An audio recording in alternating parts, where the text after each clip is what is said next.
people on there's And we're live. Uh-oh. Hello everyone. Welcome back to the Warcraft RPG campaign Storm, Earth, and Fire. I am William and I am your Dungeon Master Storyteller for this 5th edition campaign using my Warcraft RPG rules that I worked for a long time at trying to put together. And joining me today we have John. Hi, I'm John. I'm playing Garrick Cloudspeaker, spirit champion of the Horde. Yep. And currently wearing a lot of Warsong gear. Yep. And full Warsong. Holly. Hi, I am Holly. I'm playing Gianna Flamecarver. I almost said Knights of St. Adrian. No, that's Wednesday. Wrong campaign, not Knights Wrong of St. universe. She's an orc, assassin, rogue. Don't touch my coke. She's an orc, assassin, rogue. It's not a Coke. It's a vanilla coke. It's a vanilla cola. It's a coke. It's the same thing. It is a generic brand version of Coke. Austin. Hey, I'm Austin. I'm playing a troll. I do troll things. I survive a lot. I have Snack Friend. Snack Friend is friend to all. His character's name is Jangatal Wildwalker. It says He's wild. We need to figure out how to put like a small overlay under the camera spots for like character images, just like right there. We've had this talked, and it was tried once, and it's not. I have a new idea of how to do it. I'll see about. No. The trick is that we have to. It has to be. It has to be. I have to take a screenshot of our positions so I can do it. Yeah. And And then Or make separate little images that can be shifted. shifted. Yeah. Rudy. Hey, I'm Rudy. I'm playing Brick Earth Whisperer, Tauren Rune Master, specifically a Rune Knight. Actually, no, I can do that. Yeah. Just make little I tokens can that make can be shifted tokens around. that can be shifted around. Yeah. Zachary. Hey, I'm Zach. I'm playing Leaf Ironmender, half-orc priest of the Holy Light Tinker. One day Zach's hat will not peek into shot. It's not today though. yeah, he has a narwhal. It has a horn. Stop, child. Please, sperm whale. It's a narwhal. And Stan. And I've not seen any other kind of wall with a horn. I'm playing Josh, the Goblin Tinker Mystic. And when last we left off with this group, as I feel like I should be wearing headphones for some reason right now, but I'm not. It's Wednesday night. Yeah, I feel like Wednesday. I feel like I should be having giant I headphones. mean, I can go get my headphones in my car if you want. Yeah. I can go get some Penguin headphones that don't have a cord to them anymore if you just want to wear headphones. They don't function. No. Mine are Bluetooth, so they don't record English. We're doing Wednesday night show. Will we be traveling down the streets of Atlanta? Yeah, we just go straight across to the Sonic and go down to the Waffle House. As Which Waffle House? It's Waffle The House. one Every single corner. The one right down there, which is where the Wednesday night campaign started. The one in our house. The Because it's gotten to that point. Sonic in our backyard.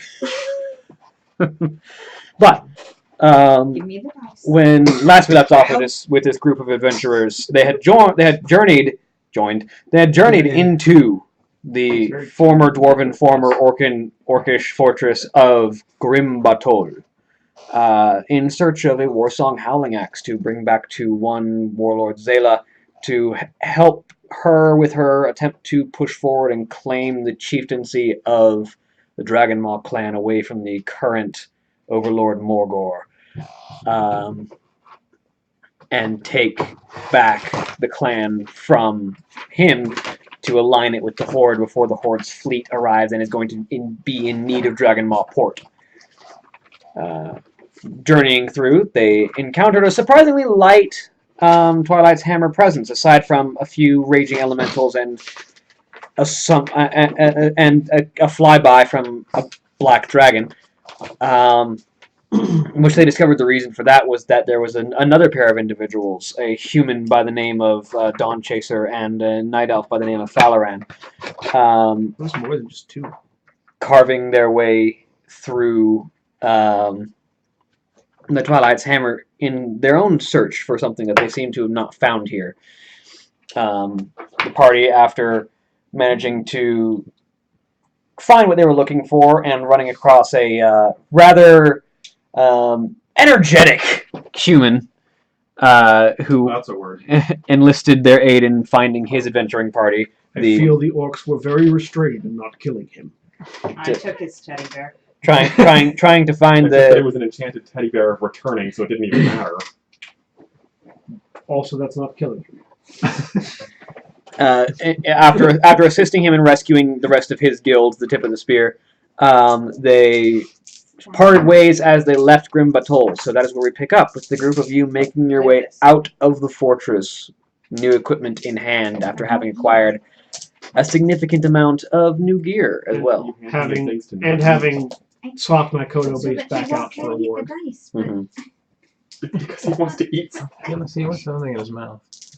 Silly baby. Here. Eat this.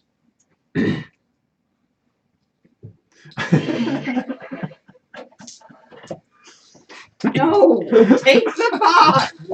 Accept your familiar.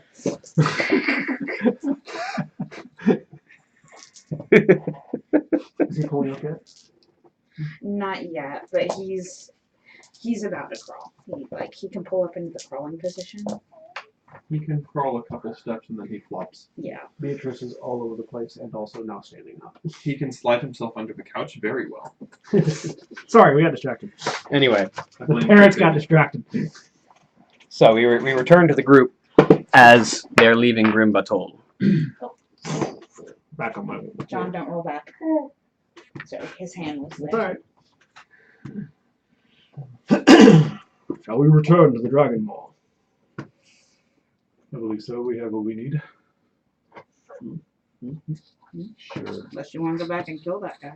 Did you attend to the thing while we were resting? Or are we rested yet? We What haven't thing? rested yet. You haven't rested yet. Okay. How far is it back to the Dragon Mall? You've got like a good most of a day's ride. So Was there any place between here and there that we spotted that could be a resting place? I mean, once you get clear of the gates and you're no longer within view of Grim Batol, anywhere in the hills would probably be a decent place. You could set up watch and just. Let's find a place to rest. We have fought dragon whelps recently. What am I attuning to? Your claws. We got that new claw, remember? Oh, yes. Yeah, Thank we you. didn't He has fight times too. the dragon whelps. We tactically avoided them. Yes. We also what did Earth elementals. We fought Earth elementals. Yes. That's what we fought. Earth elementals. We've recently strained resources, I should say. So you make your way down past the destroyed gates that Also, I previously need to formed. attune to this armor. That previously formed defensive walls towards Grim Batol, and make your way into the hills. And find a decent spot to set down and rest. Yeah.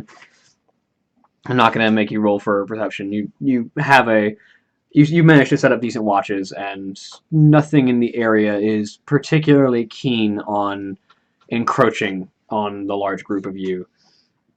So you all get a nice rest. If there's any conversations you need to have over the course of the evening. Do any of his items need to be attuned? I don't think so, because I think it was just a It's just a spear of lightning. And the shield. Yeah. And the shield of retribution. Yeah. So her claw in my armor is the only, and The the shield of axe. retribution was not a +1 or anything. Like it's just the retribution thing. Yeah, it's just the force Yeah. the force back. Shield. So is like use a reaction or Shield of. You didn't write it down? apparently not.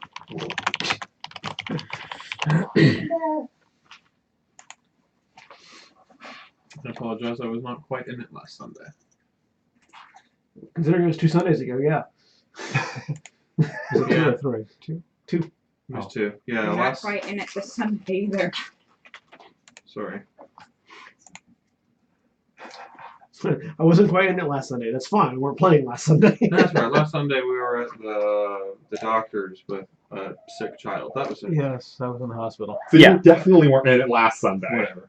Yeah. Yeah. When you're hit with a melee attack, you can use your reaction to make a strength saving throw, DC 13, or be pushed 20 feet away and take 2d10 force damage. Okay. Not being pushed on a successful save, but still taking half damage. Okay.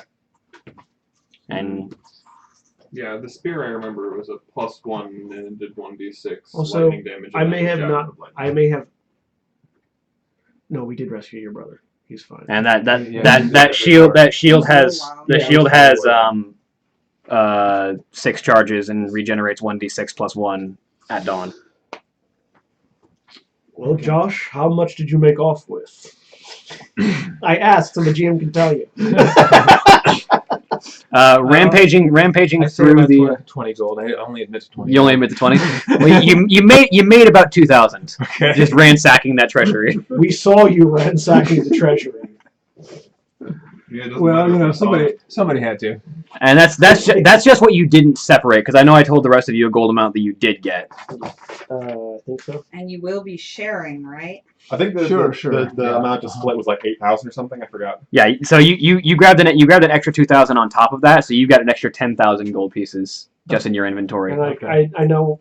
So 8,000 divided was how much? It was 8,000 divided 6 ways is Yeah. 12. It's close to 1,200. It's not quite that. And No, it's closer to 13. It's 1,333 gold for 4 people and 1,334 gold for 2 people. well, she's holding on to your share. I always am. Yeah, also and you've my got share. yeah. So I am. you grabbed 10,000 he was total, busy doing other and things. you gave 8,000 to You can split. hand it to me. So you've got all right. 2,000 on top of whatever the split it is. Okay. 1,333. Okay.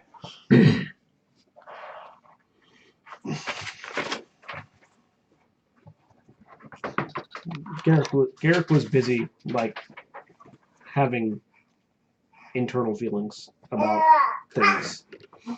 hmm About small little hooks that I dangle in front of you.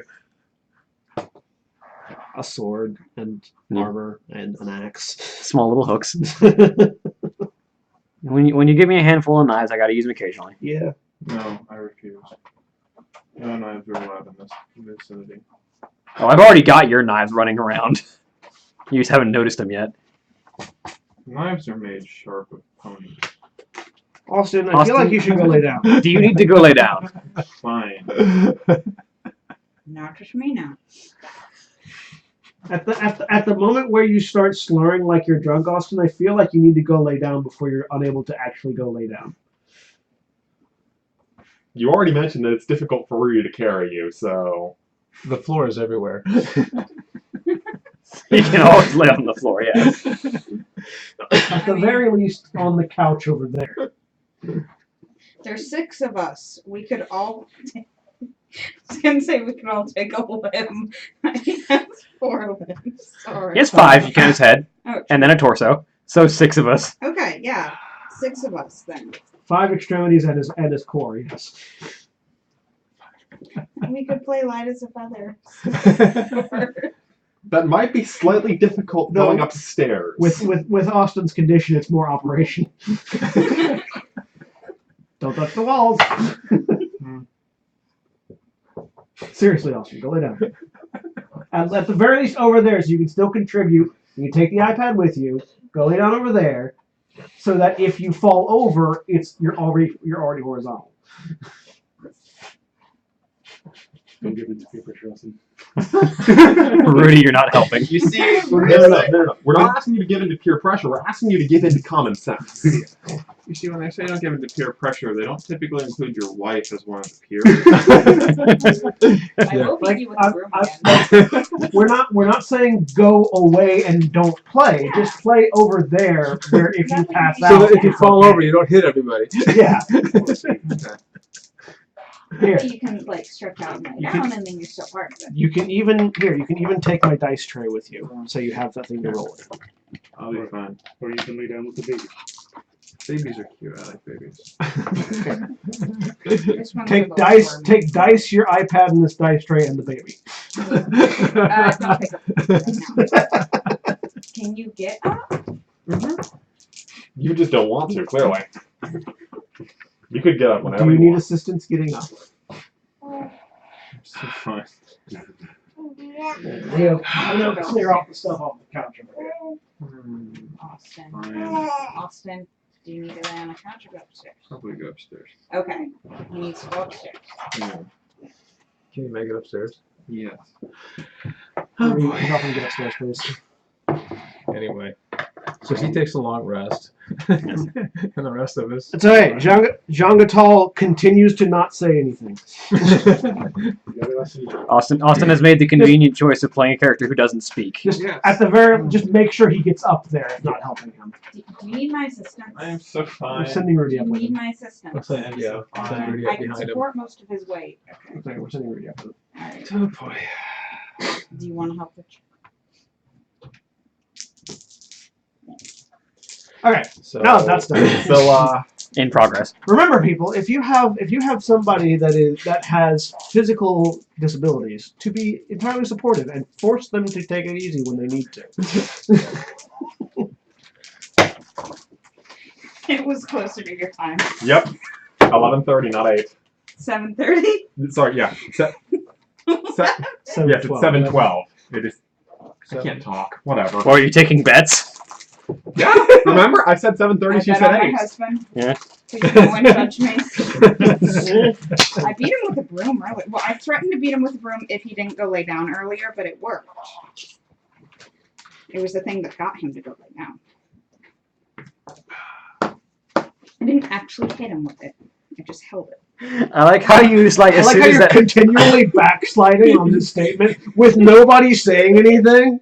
I didn't actually beat him. I just. the truth It's will the come only out. thing that got him to lay down, though. No one's judging Why you at would all. Do it. No one has said a word. Even if you had beaten him with the broom, I wouldn't have judged you. It's Austin. I grew up with him.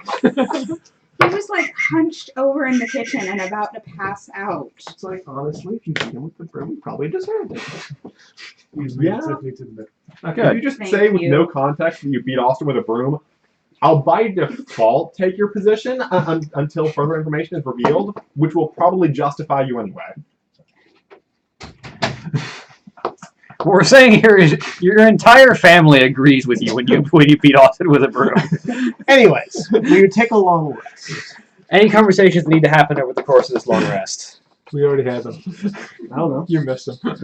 Apparently. So you give me my money, but and Talking about beating the troll with the broom.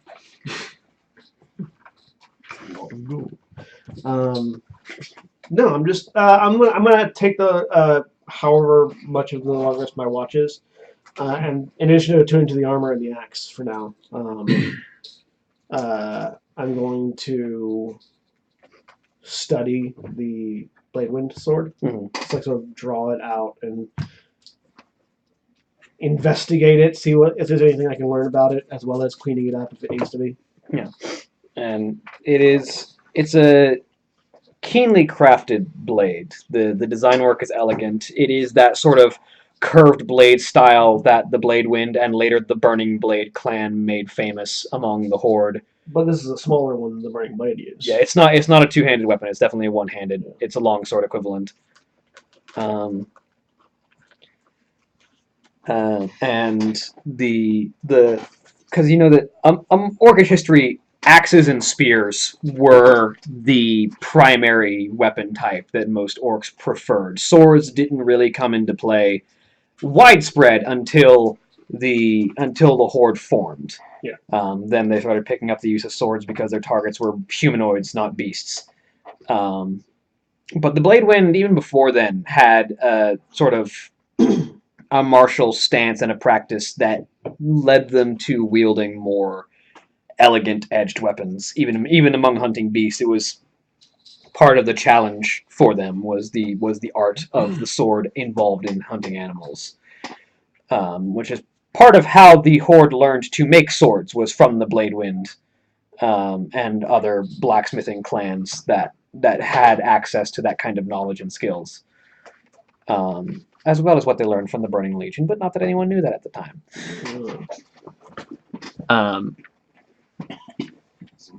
But the craftsmanship on this particular piece is masterful. Is there a maker's mark? As you sort of inspect it, there's not anything on the edge of the blade, and so you sort of turn it around and look down at the pommel, at the base of the pommel, and there is a small stylized A that looks like it's been stylized to look like a series of carved carved sword strikes. Do I recognize this paperwork? Roll me history.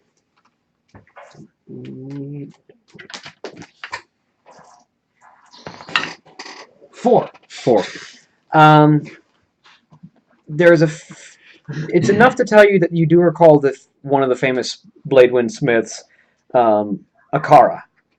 The Akara Bladewind was one of the family of the chieftain of the Bladewind clan. Was one of the clan's most famous blacksmiths, and his line was some of the finest blacksmiths and swordsmen of the clan. But if this is Akara's work, then it's some of the last remaining heritage of the line of chieftains of the Bladewind. It's said that there are rumors that there are at least a couple Bladewind clan members left. Obviously, you're one of them. So, if there is anyone left of the Bladewind clan aside from you, they might know more. Okay. So I'm holding the symbol of authority of the Bladewind clan, the former Bladewind clan. As close to one as currently still exists. Okay. Because this might not have been a chieftain's blade, but it was a blade made by a chieftain's kin. What was the Bladewind clan symbol? I forgot. Yeah, I'm sure it's on the blade, but it's just like a sword, like going through a. I believe.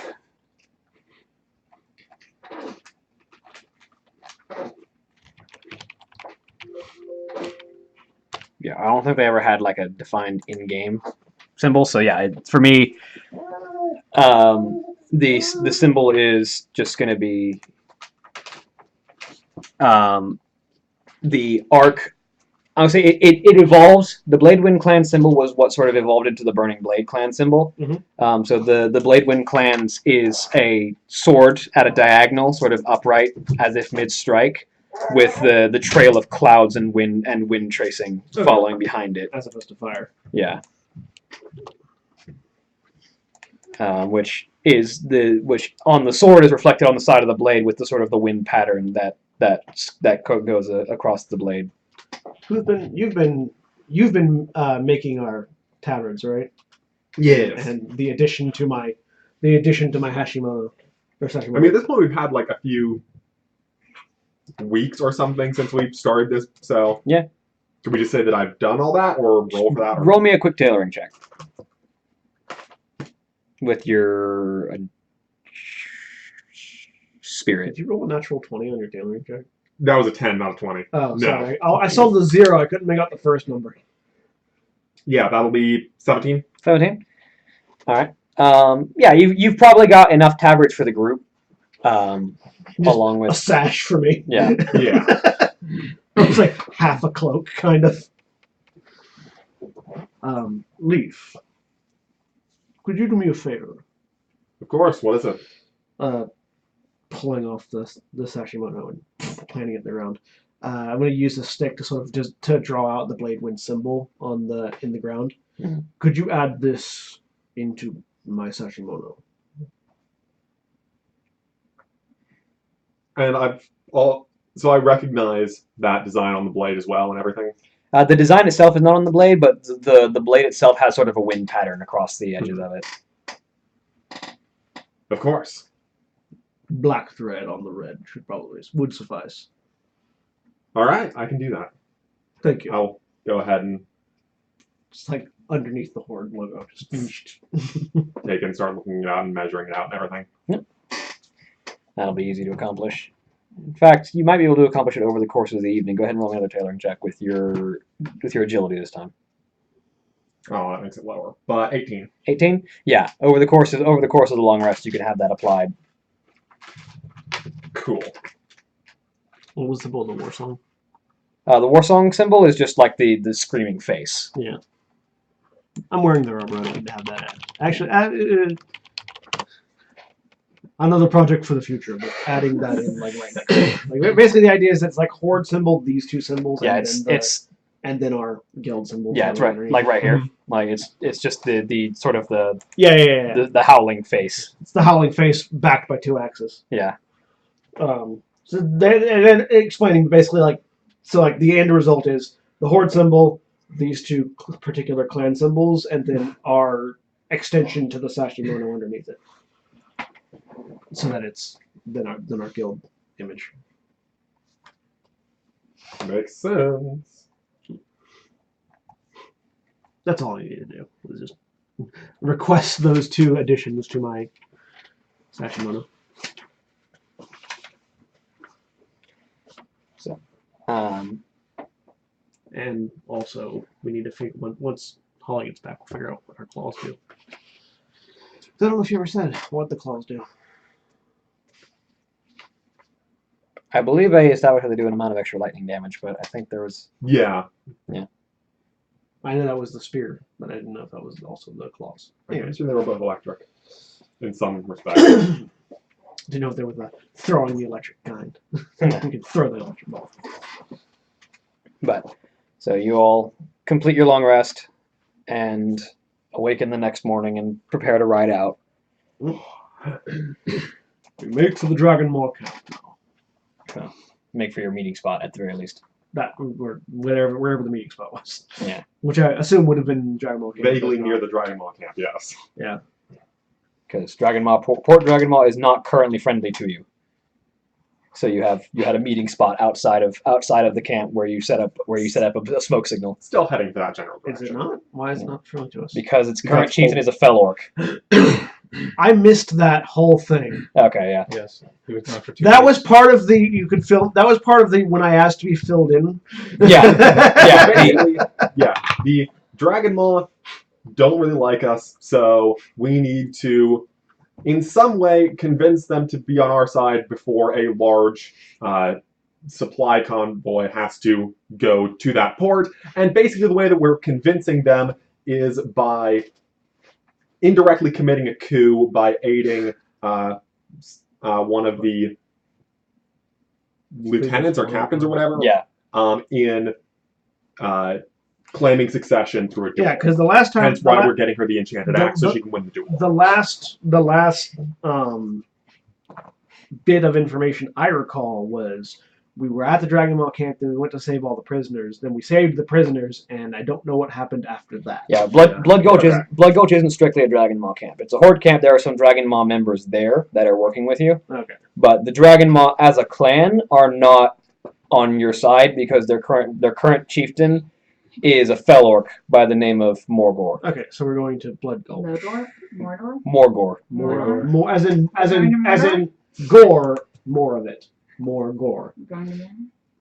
Yeah. I would have included proper nouns in my recap, but I didn't bring my laptop, and that's why I have all my proper nouns. Yeah. So So you met with Warlord Zayla outside Yeah. of Dragon Maw Port, and she basically said, "I can give you the Dragon Maw clan if you can get me the equipment I need to beat Morgor and Makora." Okay. So yeah, we're going to go to that meeting. You're not a Dragon Maw member. Anyway, yeah. So head to the meeting place. Yeah. So you take the ride and return and light the smoke signal, and a short while later, Zayla, along with the other the other Dragon Maw orc that you saw earlier, Gregor, both arrive. Sort of, their wolves pull up to the fire as the smoke is burning high, and Zayla looks across the group of you. "I see you've returned." And with the axe as requested. We'll reach down to the belt loop and probably looking like a war song orc straight out of a battle because I'm wearing their armor now. Zayla approaches and kind of walks up next to you. And again, this is the second time that you've seen her up close, and the sort of the pale sort of ash gray skin of the Dragon Maw and their sort of faintly glowing yellow eyes with the series of the mohawk that's formed into a series of The tails. Trihawk. And she sort of looks you up and down, offers a nod, and sort of reaches out to take the axe from you. Put it in her hand without letting go immediately. This is the honor of the war song. And it is an honor that I accept. Like a She takes it. With this in hand, I should be able to bring Morgor down without issue. Mak'goras are one-on-one combat, right? Yes. Would you have us stand behind you for the Mak'gora? I would have you enter the gates with me, as a symbol of those in power who stand with the true Dragon Maw, not some demon-riddled pretender. Does she have a banner for, like, her own banner for the Dragon Ball? Yeah, she has the Dragon Maw banner with her. Okay.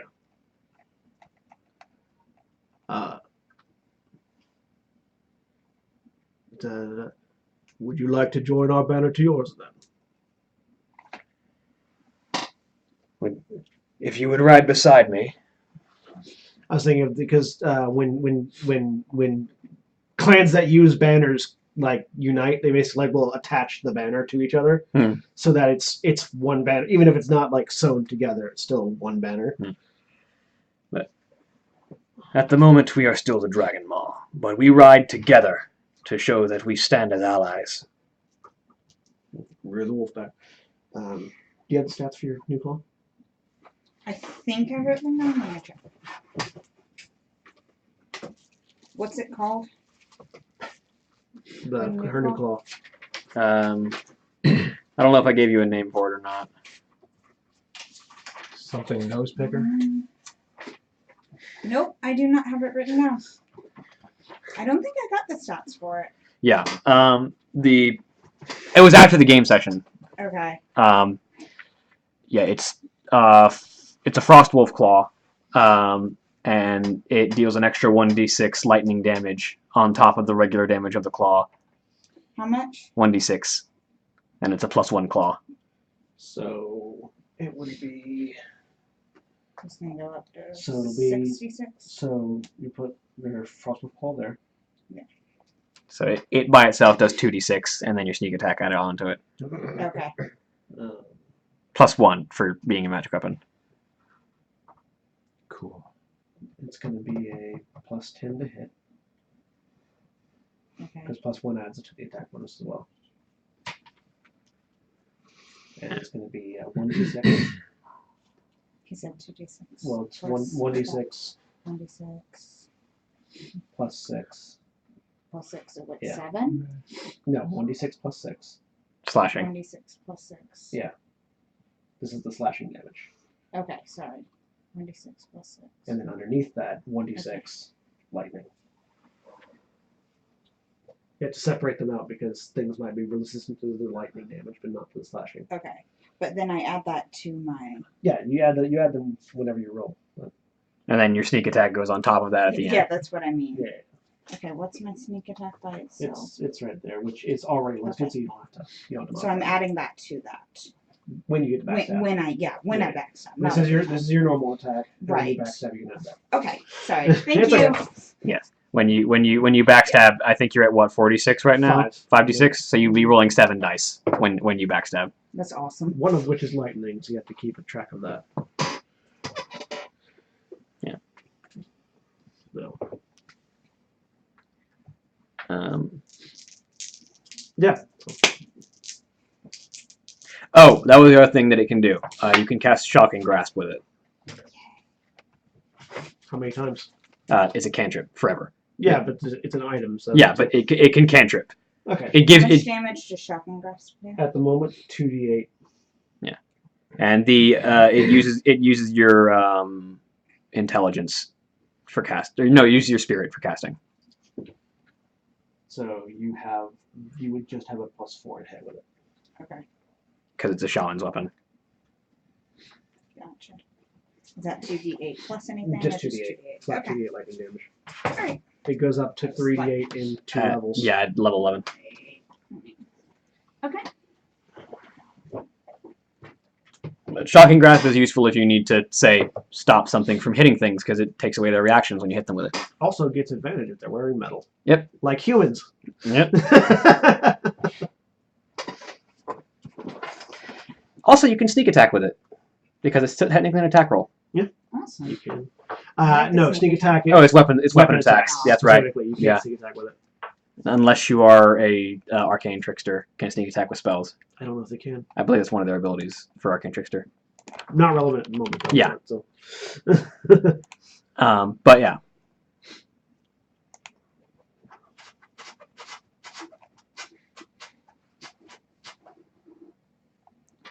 So We ride.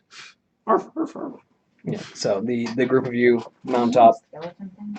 What? One of those skeleton things. No. You do have some skeletal war Oh horses. yeah, you got a couple of you have skeletal horses. I have a warg. Okay. I have a large white warg.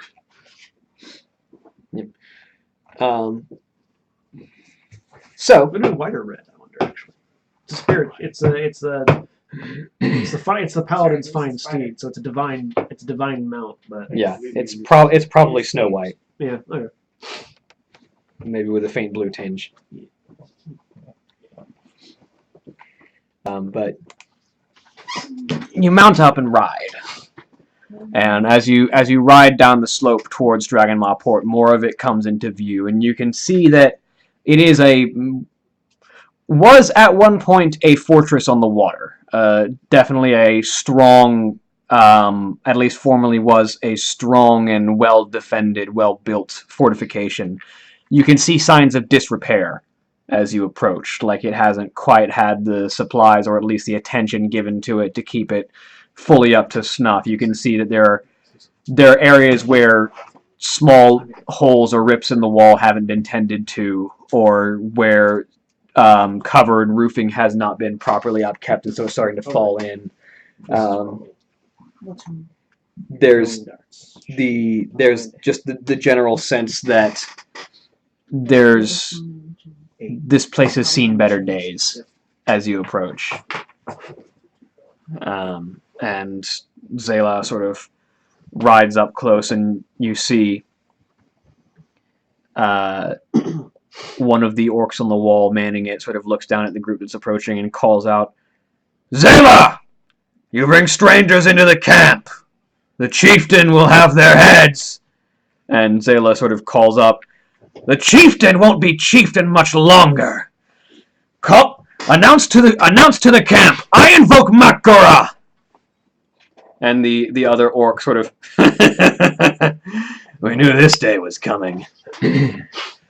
And he sort of reaches over and blows a horn, and sort of after a couple of blows, he sort of bellows out, "We have a challenge!" And the ding. Sorry. There's my challenge today. There's your challenge. Quest marker rises up. Round one. And the camp immediately sort of comes to life almost as you pass through the gates, and you can see that there are orcs who had previously been I will. orcs who had previously been milling about or just performing menial tasks or setting down what they're doing and beginning to gather. As the entire camp's population is sort of rising and seeing what's going on as you pass by. There's murmurs and whispers from several of these gray-skinned, yellow-eyed orcs that are watching all your group as you pass by, some of them in awe, some of them with sort of faint frowns of disapproval, but all of them sort of staying back and seeing what's going on as your war party sort of rides through the camp. And Zayla sort of standing tall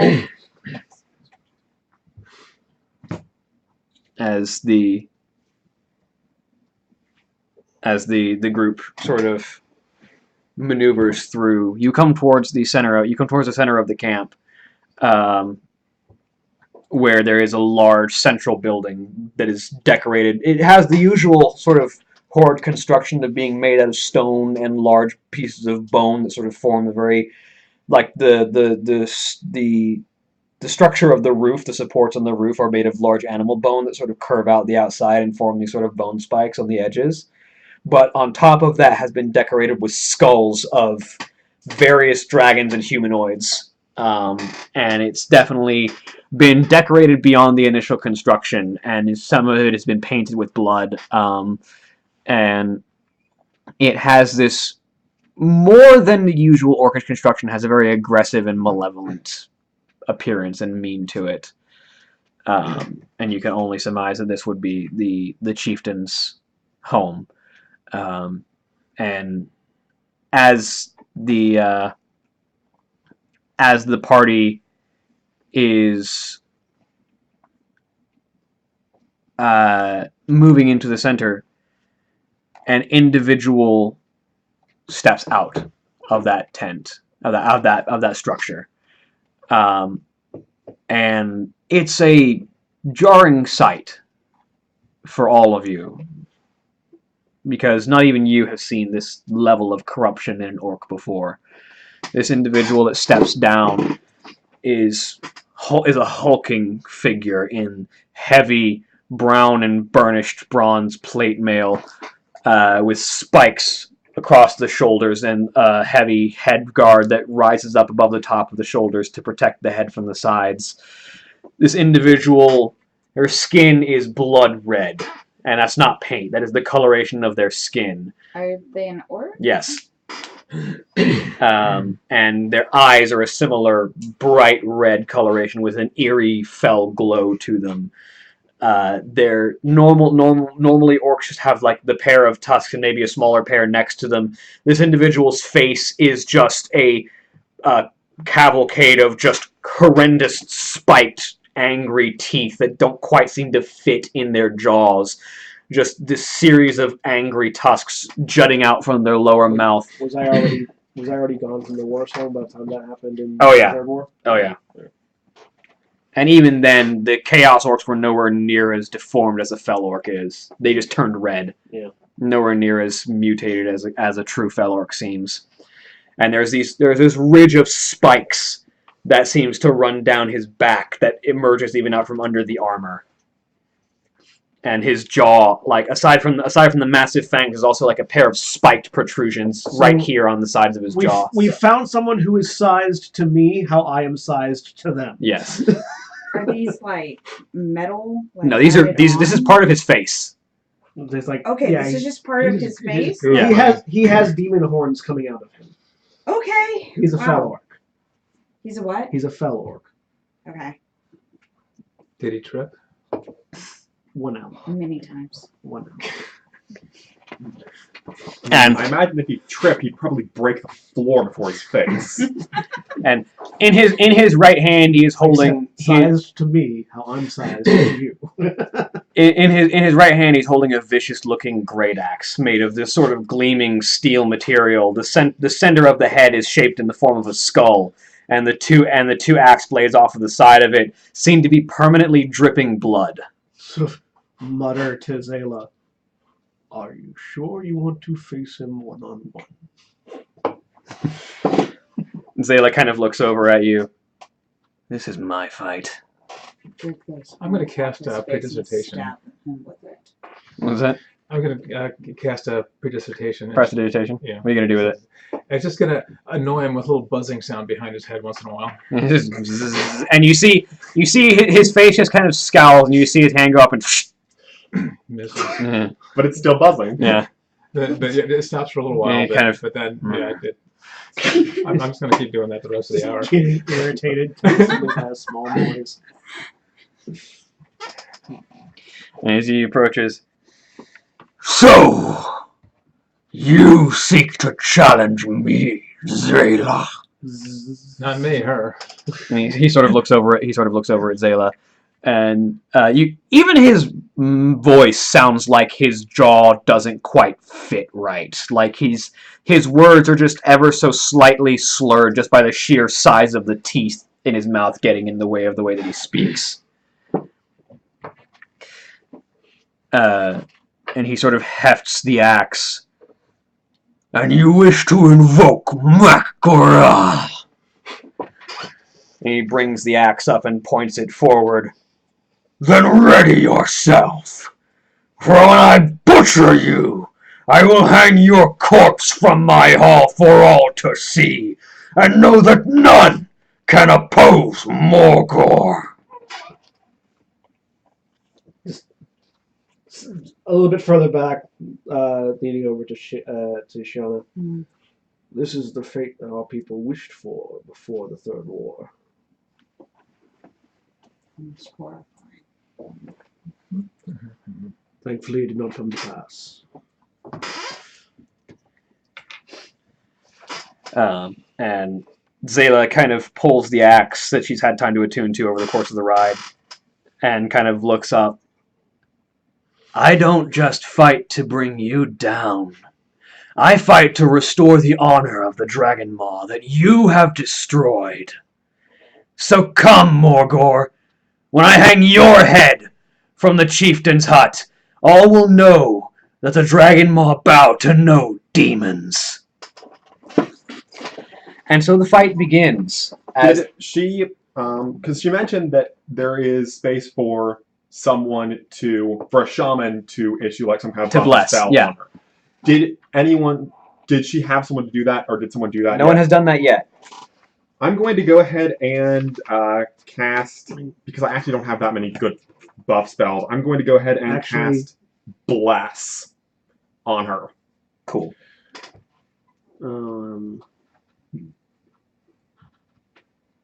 Yeah, no. All of my shaman spells are offensive in nature. And the one that I could cast wouldn't help because she already has a magic weapon. So I sort of say a little bit quietly, the light holds no love for those who use fell energies like this. She holds her axe out to you for your blessing, and you kind of run your hands across it and feel the light energy sort of fade into the weapon and into her as Morgor kind of looks and sort of smirks and just spits off to the side. I need no blessing. Bring your weapon! I'm going to position myself with my back facing the fight between them and any of the Dragon Maw that might want to get close. Mm-hmm. Just as a very visible barrier on the ward, weapon not drawn. Back to the fight. So, the fight begins as Zayla and Morgor immediately rush into the fray. Zayla has a serious amount of fire and experience, but Morgor, as you can tell immediately, is a veteran of countless battles. He's fought long and hard, not just in this world, but in Outland. And the battle is not one-sided, but definitely seems to be one that it's a hill that Zayla has to climb. But she's giving it her all and is pushing against Morgor. But as the fight is going on, everyone go ahead and roll me perception checks.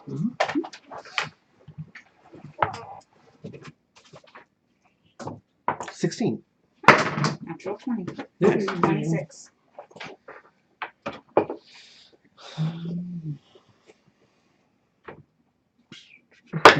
20. 14. 14. 10. 10. 20. 20? Why is that African narwhal on the table? He's my friend. Oh. Okay, now you're just blocking views. Fine. He likes to block us. He doesn't think we're important. No, that's probably blocking like directly Holly's face. Not quite, but it's right next to it. Now it's blocking Holly's face. You're a normal now. Your dreams have come true. Zach, You take want it me to down. throw something at you? It's one definition of take it down. Huh? That's the way it works. Yeah, it's not blocking anyone. With 17 on theirs. So, Brick and Shiana, the two of you, as you're watching this fight unfold, as you're watching the crowd and sort of making sure you can. The crowd has started to chant at this point for whoever they think. There's a fairly even distribution at the moment between Morgor and I'll begin and Zayla. doing the guard dog pacing. Yeah. Yeah, the back and forth. Yeah. But Shiana and Brick, you notice as you're sort of looking around, a few orcs beginning to climb onto rooftops. As you look around, you sort of get a view. Some of them are just climbing up to get a better view, but you can see at least a couple that have bows slung over their shoulder. And you're not certain that they have no intent to use them as they sort of sit and watch. How many? There's 2 that you can see at the moment. Are they on the same rooftop or separate? There are rooftops? one's over here, one's over here. Yeah, I'll point them out to the other one, to everyone else. It doesn't seem like he cares for a fair fight. And Okay. Tiana's gone, and I'm she's gonna- gonna yeah, stealth I'm gonna over stealth. there. How- Roll me I'm stealth. gonna stealth the other direction. How close are they to the battle? They're at a decent shot from a longbow. So I'm not going to. This isn't going to necessarily affect them, but they are going to. Actually, no, it might because it doesn't have a range. I'm going to basically look up at the ones that are with bows that have been pointed out, and let loose a war song scream. Yeah.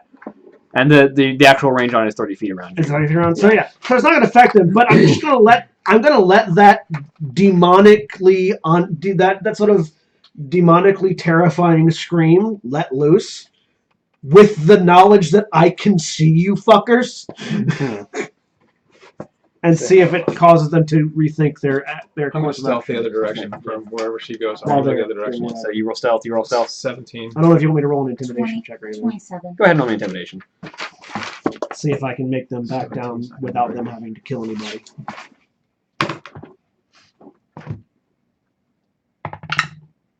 That's 24. 24. And actually, you're close enough that Morgor needs to make that roll. He could probably make it. It's only DC 13, but still. It's a charisma save. I mean, he has to use one of his legendary resistances because he fails horribly. So yeah, you sort of rear back and sort of slam the chest of this armor, and you feel this energy welling within you, and you sort of open your mouth, and this inhuman, this massive, bellowing roar that is only heard from the likes of those of Hellscream's line. Just this sort of echoes across the area, sort of bellows out. Do any of the people watching run away? Yeah, like the crowd immediately sort of shies back as you issue that roar. Who did? You? Me. Yeah, and those on the rooftop sort of seeing that sort of hesitate for a second and sort of reassure themselves that they're on a roof and far away from you. As Morgor stumbles for a second hearing that, but then immediately rushes back into the fight. So the ones with the longbows, are they still So are they're they far maintaining away? position? Yeah. Okay. They're pretty decent distance. Yeah, they're at a decent shot for a longbow. They're at like 100 feet at the very least. Okay. How high are they? Call motions probably wouldn't work. Anyway. Probably about Well, and on. we know that they've snuck off, so They're on the roof. They're on the roof of a one-story building, so probably about 15 feet, maybe 20 feet up. Okay. if my warning didn't scare them off, they're about to have more pressing issues. Mark a flying on both of us. Okay, just in case. Well, I'm gonna fly up Okay. and be above them, Mhm. looking down at them. So you press one hand to you and one hand to him, and that sigil appears on both of you and begins to glow. I'm going to maintain my position for now, but I have the ability currently. And I'll just fly straight up, making sure they can see me, and just kind of look down. As the Tauren sort of hovers in the air and stares at them. So you two are stealthing. What are you up to? I'm going up on one of the rooftops. I'm going to sneak up behind one of them. Roll me acrobatics. Okay. Just for climbing. What are you up to? I'm gonna do the same on the other side. Did they just go up the walls, or Yeah, it looks like they climbed their way up on top of the roof. Okay, so it's gonna be like Athletics or acrobatics, whichever one you want. acrobatics. Okay, 18 for acrobatics. Cool. 21. Nice.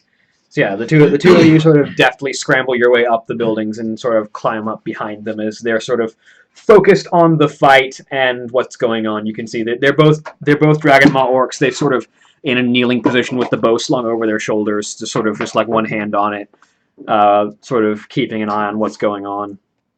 And at this point, Zayla is sort of getting the upper hand as she begins to push Morgor back, especially with a slight stumble that he had when Garrick released his roar. She's sort of beginning to press the upper hand, and you can see the one in front of you, especially Shiana, is sort of pulling the bow off of his shoulder and just sort of readying it.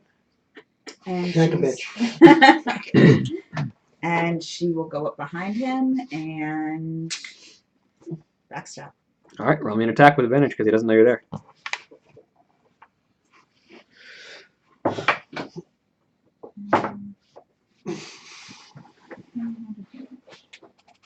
21. Yes, roll me your damage. You're an assassin. He's surprised. This is definitely a critical hit. So roll. So So, then I'm instead, you roll. 14d6. Or just roll 7d6 and double it.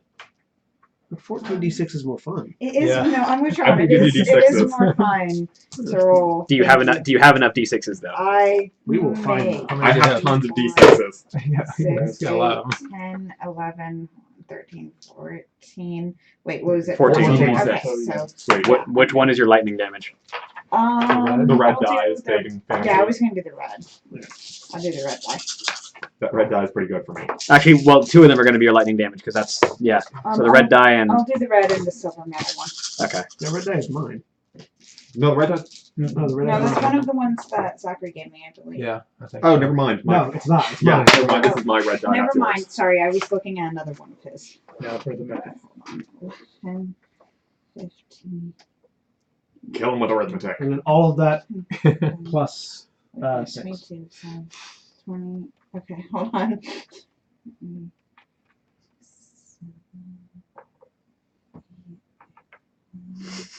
Sorry. The assassin counts up their critical hit damage. Um, That's the fun of being an assassin is when they don't know you're coming. Free crits. okay, that's plus So all that plus 6. 6. 6 is 53. 53 points of damage in one go. Does it just blow him off the roof? Yeah, so you sort of as he pulls his bow off of his shoulder and sort of brings it forward, swaps it into his other hand, pulls an arrow off and sort of begins to pull back on the bowstring. You just sort of slide up behind him and just very gracefully snake your arm around the front of his neck and just kind of lean in. Hi. And just rip his throat out with the claws. No, before she does Right. it, she whispers, "Bad idea." So as the body drops, I reach back and I draw the Blade Wind sword. Yeah. And point it at that. And call out, if any other Dragon Maw cowards wish to interfere with the Mok Goral, then all the might of the Horde, the Blade Wind, and the War Song will crash down upon you. Do the rest of you feel so brave? I'm going to go ahead and cast. Does the priest prestidigitation? I forget what it's called again. Does that? Thaumaturgy. Yeah, thaumaturgy. Can that amplify other people's noise? Yes, that can amplify his voice. Yes. It's 3 times louder and booming and echoing. So it sounds like the scream I just did a second ago. A Precisely. little bit, yeah. Do I get another intimidation check? Sure, with advantage because he's helping you.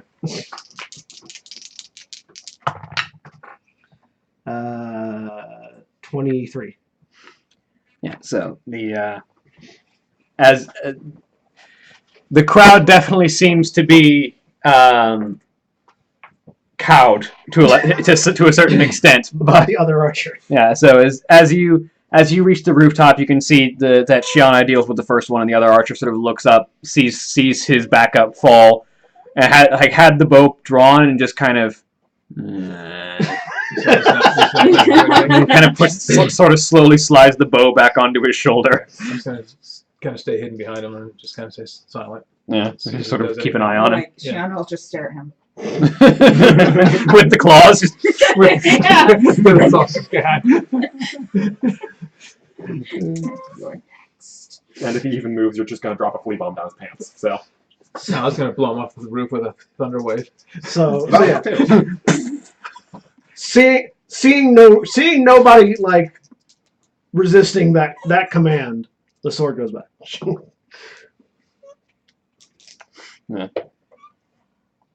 And it's at this point the fight is pushing again into Zayla's favor, as she seems to be able to take the upper hand, especially with the amount of force that you've taken off of Zayla, and with her with the ambush. Actually, out of curiosity,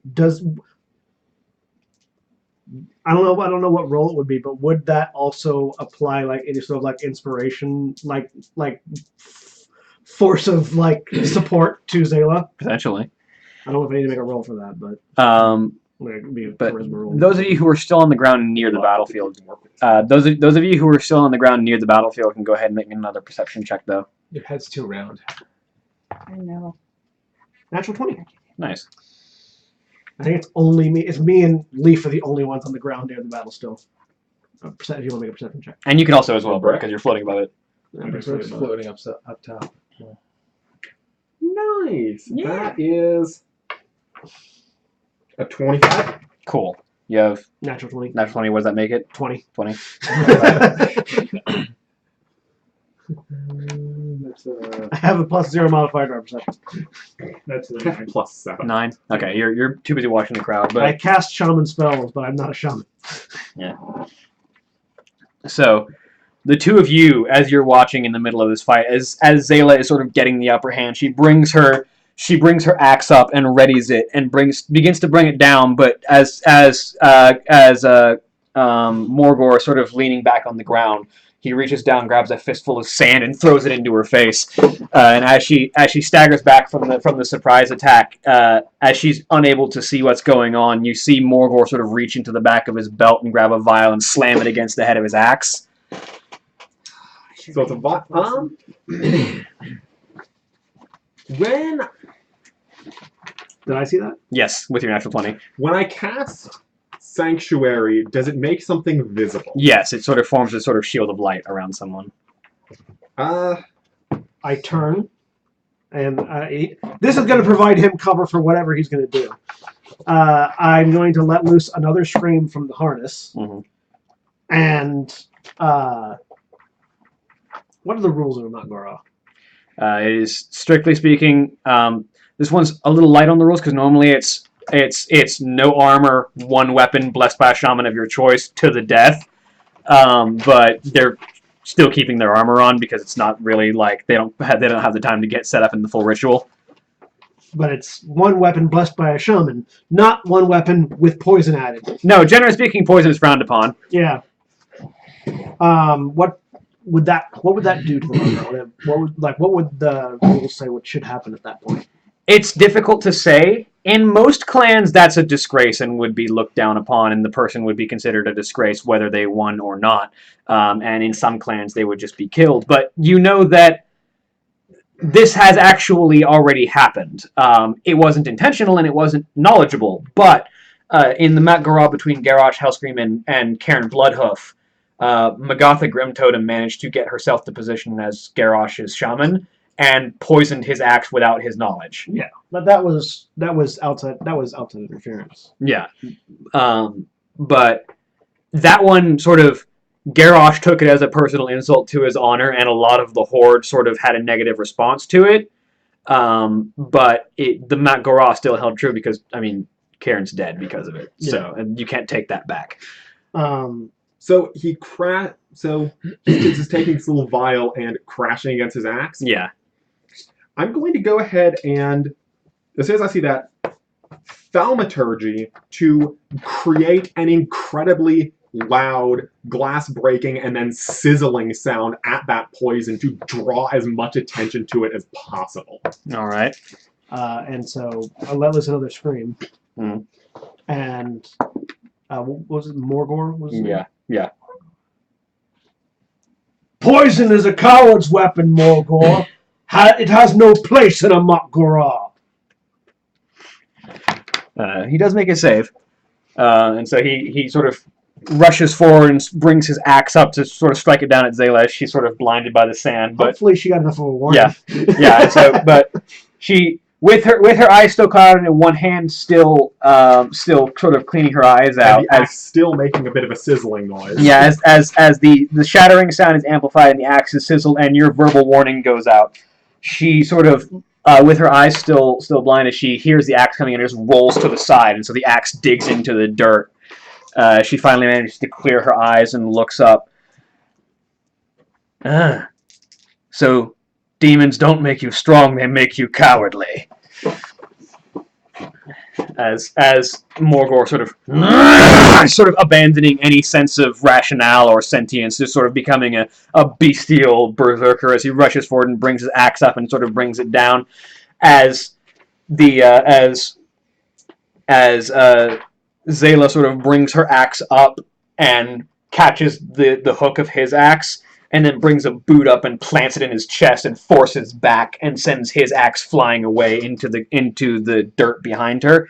Brings her axe up, spins it over her head, and brings it down. And as it comes down, it issues a sort of keening wail as it cuts through the air, as it strikes down, and there's this howling noise, sort of similar to what the armor gives off, as it digs down and slams into Morgor's chest. And as it digs in, he sort of, as the axe digs into his torso, and he sort of grabs it by the haft and leans forward into the blow as he leans in towards Zayla. You are weak, and the Dragon Maw will die under your rule. And she sort of leans in towards him as well. No, the Dragon Maw are reborn under my leadership. And she brings the axe back and drives it into his neck and slams him down into the ground, and his head rolls across the sand as she presses down and severs his head from his shoulders and brings the bloody axe and just, for the Dragon Maw and for the Horde! As she brings her axe up, and the rest of the crowd, sort of seeing this moment of victory, sort of brings their own arms and slams chest. There's a sound of slamming chests and stomping feet as the crowd sort of joins in. For the Dragon Maw! For the Horde! And you can hear the crowd echoing that chant. Just sort of nod to our the one that I can see and the one that I can't assassins on the roofs. One of which is dead. Yeah. No, The one the that's- R2 assassins. Mm-hmm. Yeah, what's the guy in front of me? He's pretty calm at this point. Yeah, he sort of Okay. resigned himself to this position. I and sort pat of, him on the back. he sort of jumps for a second and sort of looks down at you. Good battle, sir. Good battle. Sort of scowls for a second and then just looks back to what's going on down in the square. I will dismount off the warg and approach Zayla. No fault. And she sort of slicks her hair back as it's sort of fallen out of place as the three tails that form up her mohawk are sort of fallen loose and her hair is just kind of wild and frayed for a second. She looks back up and sort of hefts the other warrior, the Morgor's axe, and sort of offers it to you. Was it? How does it look corrupted, or is it just an axe? It looks like it is constantly bleeding. We'll take it. Could I get any sort of knowledge roll on this? It'd be Does Arcana. it seem like it's a fell axe? That'd be Arcana. Okay. Because I don't have identify. 6. It doesn't seem.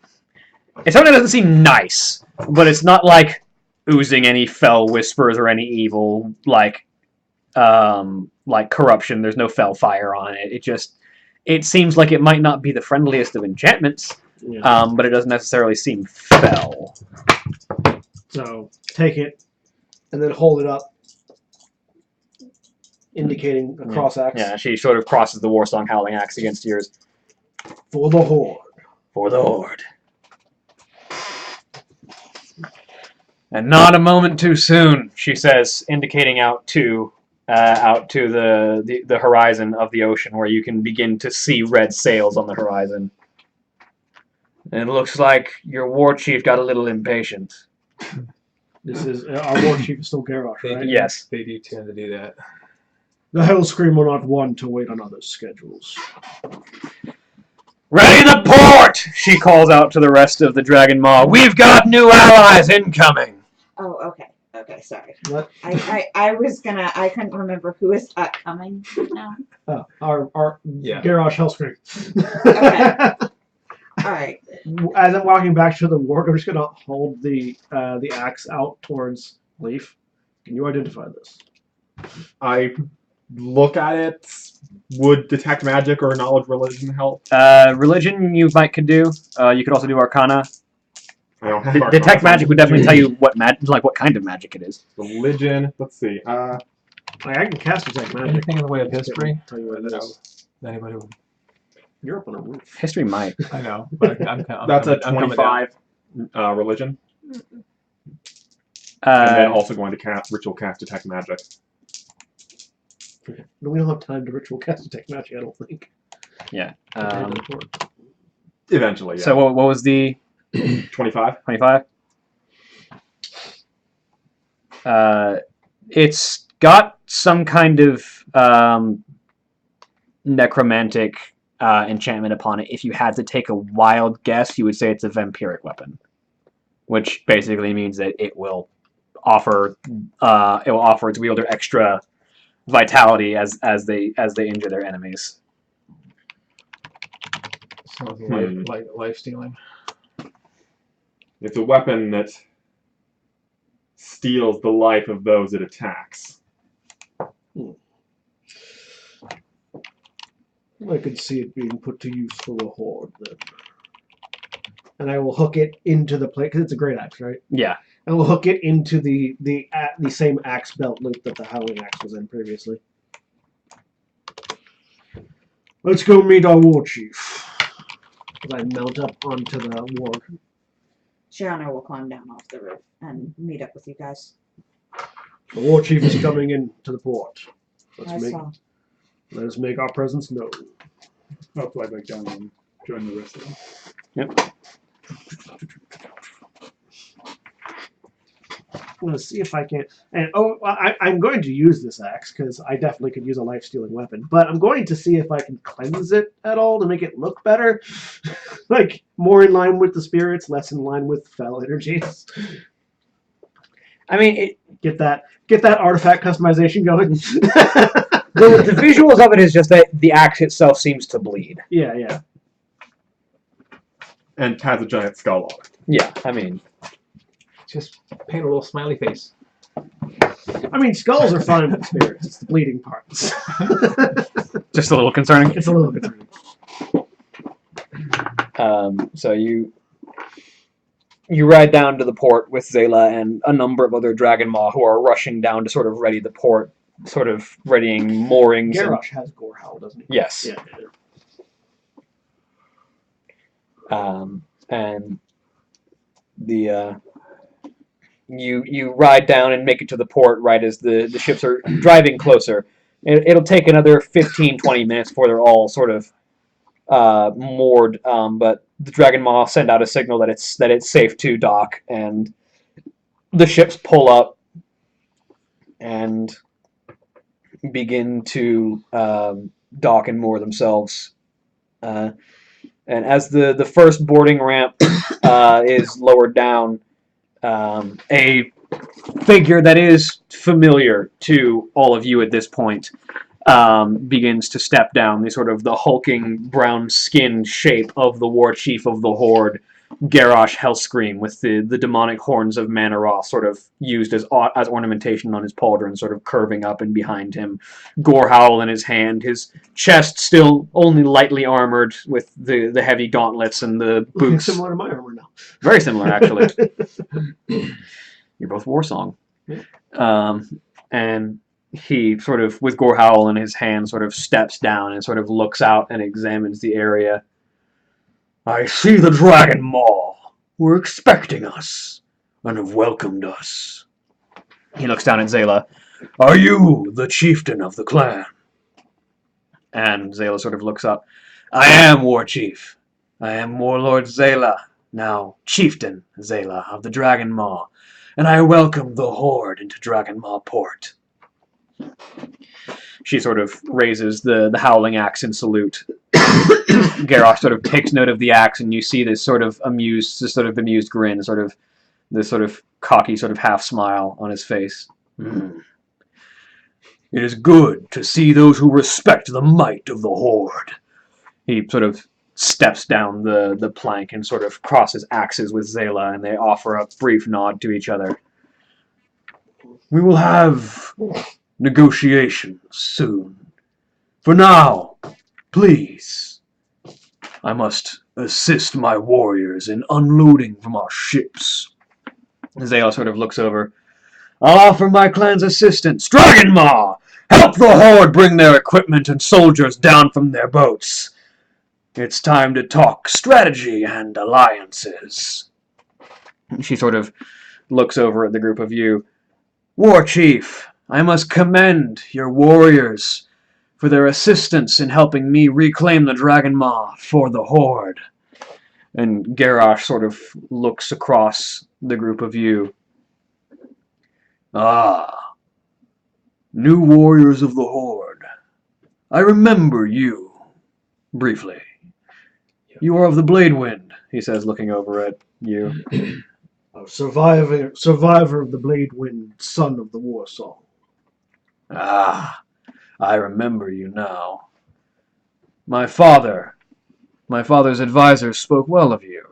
I had the honor of serving under Grom during the Third War. No wonder you did so well. With the son of the War Song here, victory was assured.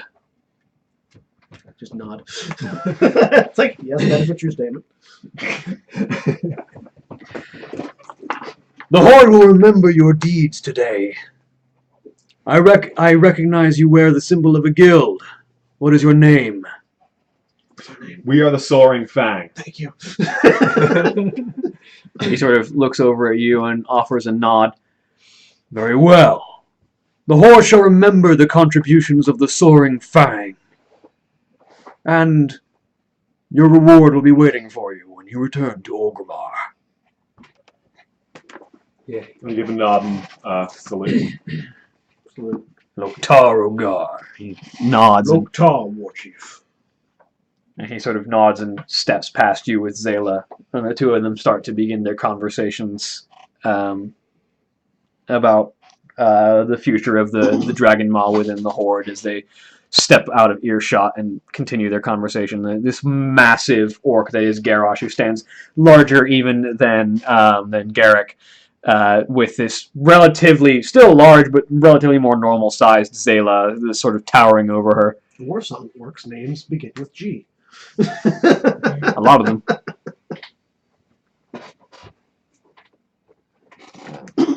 And so you are left on the docks with the War Song, and, well, with the Horde's forces being helped with unloading by the Dragon Maw. So look at the others.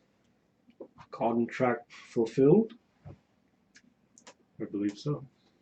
Looks like it.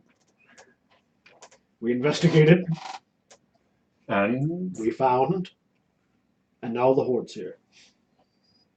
I suppose So we head back. we should also tell Garona about this. Yes. Where is Grona still at Blood Gulch? Probably, yeah.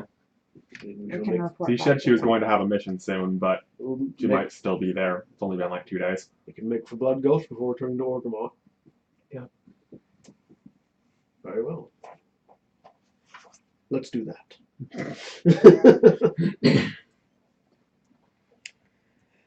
So you all make your way back to Blood Gulch. It's only like a couple hours ride. You pull back into the camp, and you can see that Garona is sort of unbuckling some heavier armor as she's in sort of like heavy leather and sort of unbuckling the pauldrons and letting them drop and sort of pulling off some of the more excessive bits of armor so that she can sort of breathe a little bit more. She unbuckles a belt full of daggers and sets it down on the table next to her. I don't know if word has preceded us, but the Dragon Maw are now officially part of the Horde. And the War Chief has arrived at port. I saw the sails on the horizon. I saw them make port. Excellent work.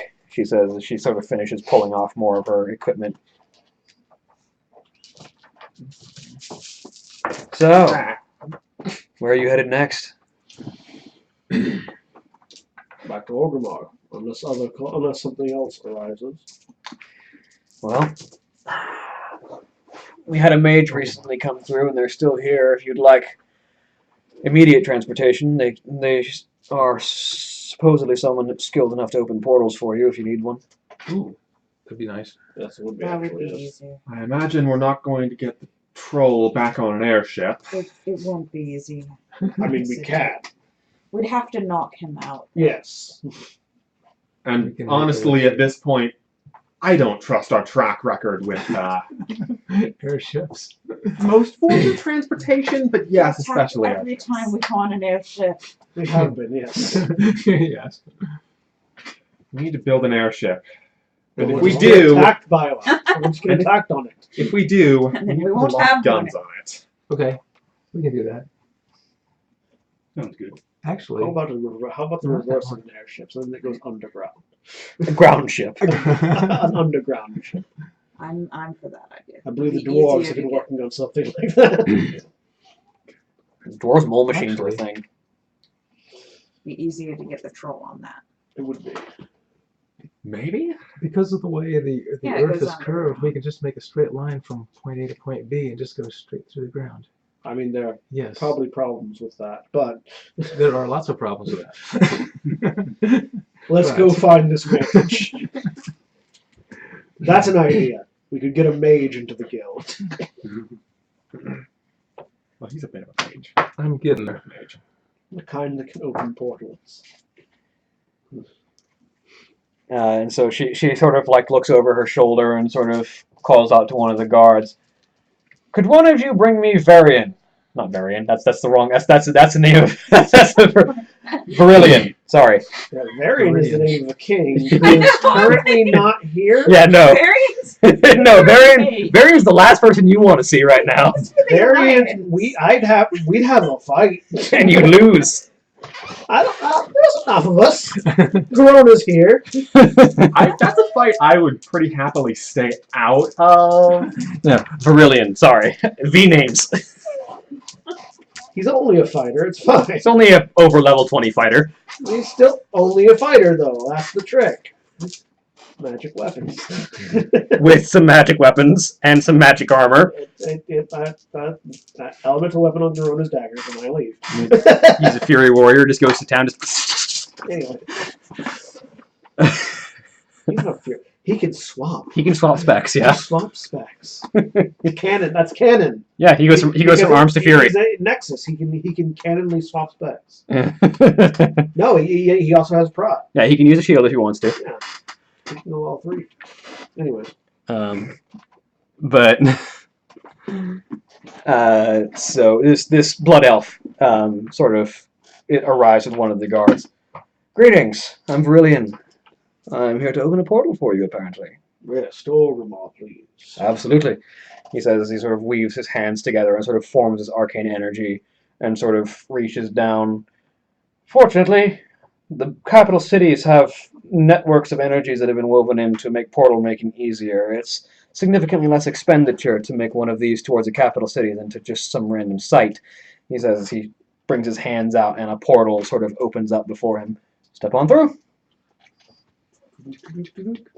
Yep. Drag the cart behind. Yeah, That's a whole bunch of Kodos and a robot. yeah. They normally charge for this, don't they? Normally. I mean, hey, we just helped commit a coup for these people, so You I think that- suspect if he wants pay, Garona will probably pay him for the portal. Yeah. He's getting paid, just not by us. Forward. And so you emerge in the Cleft of Shadows underneath Orgrimmar. Do we have any established building? We don't have. We don't have a We're guild thinking hall, about do it. Nope. Yet. Because we did find that. that one. We should get a guild hall. We want to get guild hall in the basement of that in those little caverns. So unless we Have want to some terraform money. that. I mean, or I could. You said you wanted to terraform that one place. No, that was Or the it was- troll. The troll was vaguely the troll interested in was- that. Yeah. We were discussing crazy ways to do that. Yeah. Sadly, my idea of a Well, machine of create water would be problematic for many reasons. I point up to the mountain ridges that surround that we're inside of one right now, but that surround Orgrimmar. Honestly, I'd prefer Up there. higher up. Yes. Yeah. Well. Okay. So as you're contemplating this, you hear an elderly orcish voice call out, "I'm looking for the Soaring Fang." Uh Present. Yeah. I turn warg behind me. I walk towards the voice. And you, Well, I don't think we've made any enemies yet, so We have an entire continent worth of enemies. as you sort of turn, you see personally. We're not there right as you turn, you see a grizzled elderly orc of sort of like sort of very dark blackish skin, sort of gray black skin with this sort of long white beard, sort of tied in the center with the rest of his receding hairline is pulled back into a ponytail, and he's got the sort of Blackrock orc. yeah, definitely Blackrock. He's got the heavy sort of red male pauldrons of the typical of Orgrimmar, like the grunt shoulders, with sort of this heavy sash and banner across his torso, and a well-worn axe at his side as he approaches. Ah, there you are. I received magical word from all the way across the continents that you might be returning soon. And I've been instructed to reward you for your efforts in the Eastern Kingdoms. I see word travels fast. Really fast. When you have magic at your disposal, yes, it It does. did take us a few hours to get back to Blood Gulch. Yes. One of the war chief's mages sent word ahead. My name is Eitrig, and I am the advisor to the war chief. Do I know Eitrig at all? History. It'd be real easy. 10. 10? It's enough. Eitrig has been the advisor to the war chief since Thrall was the war chief. Okay. He is a Blackrock orc who is a known advocate for the more peaceful, the Thrall's horde in many ways. He is one of the longest standing proponents for Thrall's view of things, and is a well-known voice of reason among the Council of the War Chief. Well, the entirety of our guild is here. I say, indicating the 6 of us. I see. Well, We hope to grow. understandable. Without hiring later. And I understand, as far as I understand from my perusal of your records, you have been recently established and don't quite have a base of operations yet. Not as of yet, no. Well, as part of your reward for such a monumental task as ensuring the Blackrock clan's return to the Horde is willing to front... The Dragon Maw. Yes, the Dragon Maw clan, thank you. Yes, we haven't done that yet. Yeah, He is Blackrock. yeah, he is Yeah, Blackrock. well, anyway. As returning the Dragon Maw clan to the Where Horde, did they leave? the Horde is willing to front the cost of establishing your first base of operations within one of the capital cities. You have any city of your choice to determine, here in Orgrimmar, in the Tauren capital of Thunder Bluff, in the Undercity of the Forsaken, Silvermoon City of the Blood Elves, or on Darkspear Village, or on the Echo Isles among the Trolls. All who vote for Orgrimmar, raise your hands. That's where we are. That's where here. we are right now. Yeah. It's also it's the It's kind of the it's the center of the horde. It has all the teleporters. It has all the portals. Right. That's a good one. Yeah. Orgrimmar. Yeah, I would say so. I kind of like Undercity a little bit, but that's only because I got a crush on what's her name? On Sylvanas? Yeah. Calvin with a crush on Sylvanas? Yeah. So honest. Yep. I want to see that What do you man. what do you think, Lee? Orgrimmar seems as good a location as any. Better because it has all the portals. All as the I just portals said a are second here. ago. Yeah. This makes more Like sense. all the other cities have portals, but Orgrimmar has all the portals. Yeah. Orgrimmar does have the most extensive portal network. Best to be at the center of everything if we want to get a decent amount of business. Also, if we want to hire other members to the guild, it's Which the we best do. place to be. Orgrimmar. Very well.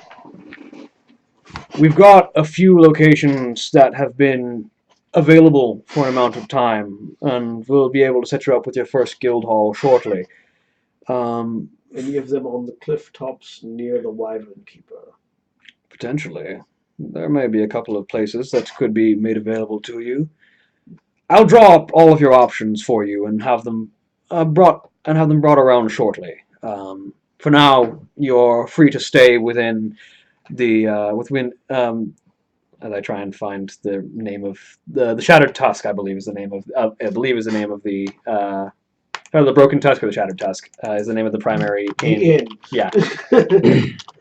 You're welcome to stay within the inn in the Valley of Honor.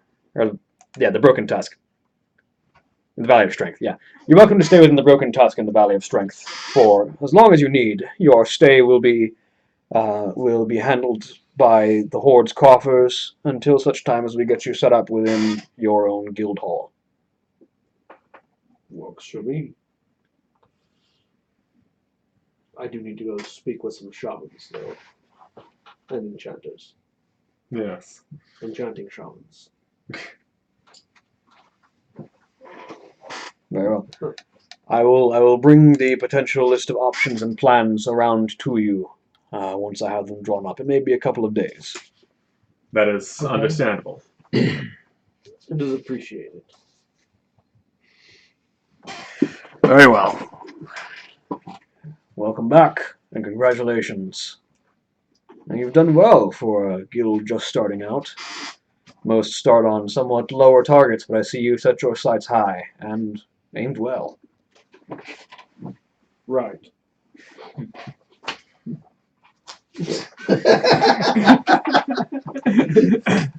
I like to kill. We just sort of stumbled ass backwards into it, but sure. We just need a good script. We aimed. That's right. The light has guided us on the right course. Killing is fun. The other gives all of you a nod and turns and heads out, which leaves you all on your own in Orgrimmar.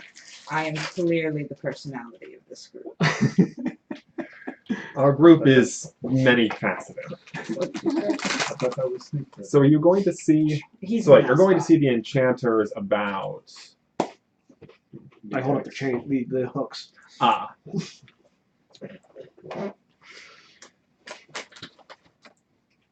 And I was Stick with thinking, me? well, I don't know how to remove the issue of your axe perpetually bleeding. I think I may be able to fix it to an extent. How about an axe that bleeds fire?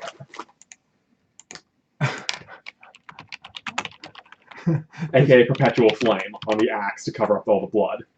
I mean, I don't hate that, no. Will it cover it up? Will it cover it up, or will it just make it look like flaming? Like blood? lava. That's Just make it look like lava. The question is, will that affect the life-stealing properties of the axe? I mean, perpetual flame doesn't like produce heat or anything. You just apply it to something, and it suddenly looks like it's constantly flaming like a torch. Fuck yeah, let's do it. Cool. I'm going to go ahead and, go ahead and acquire 50 material components and cast perpetual flame on it because, why not have an awesome flaming axe? Yep. Just to cast, I'll say, just to make it mesh with the enchantment, just roll me a religion check since your magic comes from spirit. There's my D point. There's my D point. Because Haha. perpetual flame just sort of lasts, so Yes. That's a 19 on the die, nice. and that's gonna be a 20. That's gonna be a 25 religion. So it just got more metal. Is what you're saying. Yeah. So now it looks like it's just bleeding magma. Yeah, so it goes from bleeding blood to sort of slowly dripping fire off of the Which is definitely more in line with the spirits than than the blood. yeah.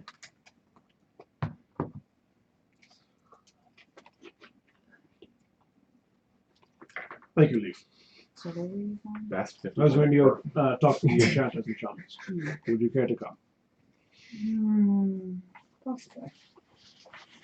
Or do you want to inform your family that your brother is safe and sound? I should. That's a good idea. I should. I don't think I have anything I need to check. Would you like an accompaniment for that? I can do that. I mean, if anyone wants to come, they're welcome. Well, I join you on your task, and then you join me on my task. That's fine. Just in case we get jumped in Orgrimmar. So, the two of us are going to her parents' house. Just in case, anybody wants to jump the fully armored and armed orc with a flaming axe and a Sashimono of the Horde. I mean, Just in case. You never know. Bring it. Worgen could be infiltrating as we speak. Clearly not smart Worgen, but hey. Not smart, but numerous. Great. Those stealthy Worgen. They are. They're very stealthy. Every once in a while, Just is it an event or is it a quest? Where there's occasionally like stealthing Alliance Worgen inside Orgrimmar? I think it's a quest that you have to sort of hunt down Alliance spies, and they're always Worgen. Yeah, I'm just picturing getting mugged by a Worgen. And it's like a low level quest. So it's like early on when you're playing it, when you're in Orgrimmar questing, you have to go find Alliance spies, and it's just stealthing Worgen moving throughout Orgrimmar. There's dozens of them. Which we learn in a recent cinematic that got released that rogue stealth is just straight invisibility. Yeah. Because have you seen the most recent cinematics? I need to show you them. They're awesome. I'll show you. I know you have to leave quickly for the game. What? You have to leave I mean, it's quickly to get to work. It's 8:30. We've got an hour. Yeah. Anyways, no, don't worry about it. But So yeah, we're heading to. yeah. So you're heading to her house. In case, like I said, in case any Alliance Worgen are stealthing around. So you make your way to the Valley of Honor, where you're. This is strange. I've never brought anyone home before. Really? Never. I don't have a home to bring anyone to. Fair. You think your parents would have the wrong idea? Yeah. There's a chance of it? So Idea, you brought home a war song. Not going up in the world.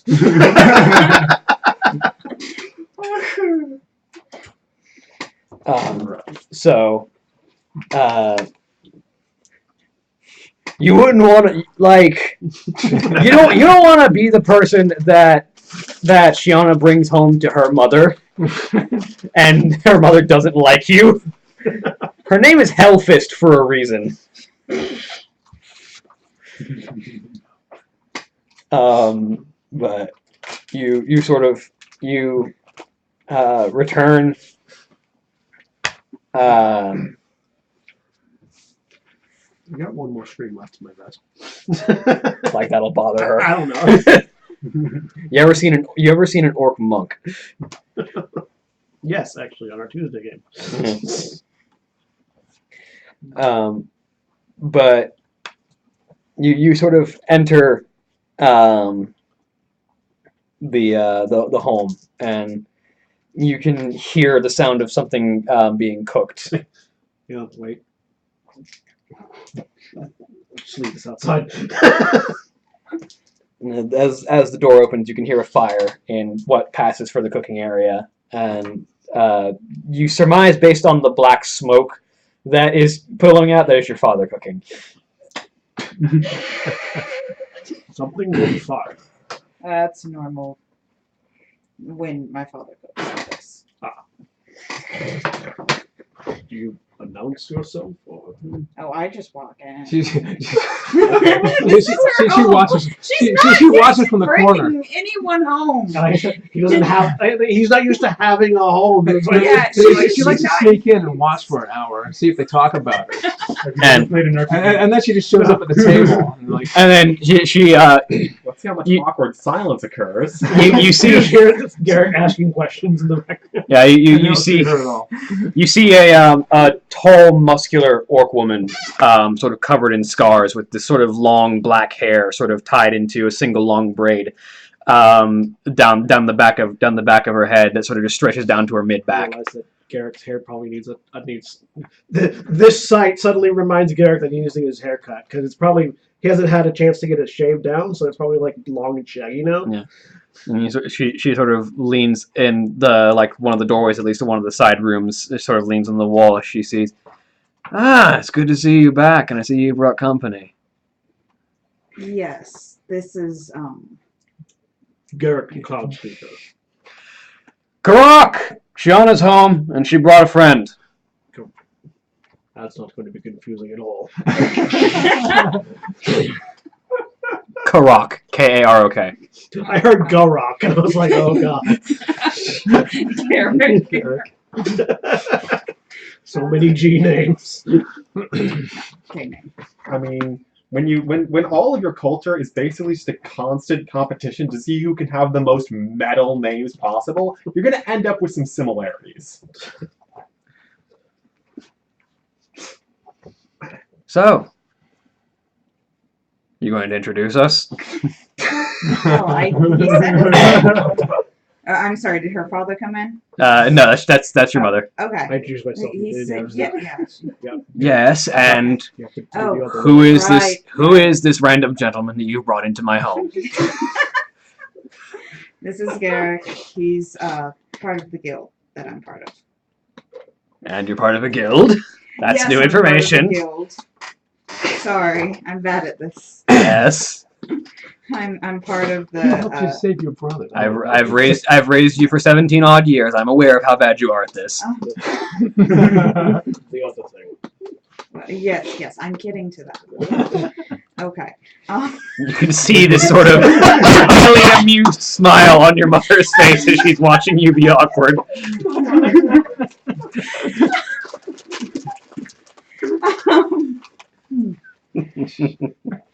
I bring news of Munich. And you see that she sort of, yes. How is your brother? When is the last that you have heard from him? We heard that he was heading out to the Twilight Islands with the Blood Red Legion, and that's the last thing we knew. He was taken by Twilight's hammer. And you see her jaw kind of tighten just a bit. He was. Lead with the good news. Hold on. Not how Fiona does things. Yes, it makes people think that someone's dead for, half the He was- conversation. Shut up, you're not here. He was taken by them and That's why tortured he's in a their camp. We freed him and the others. You see her grip relax right as there's a crack beginning to form in the wall.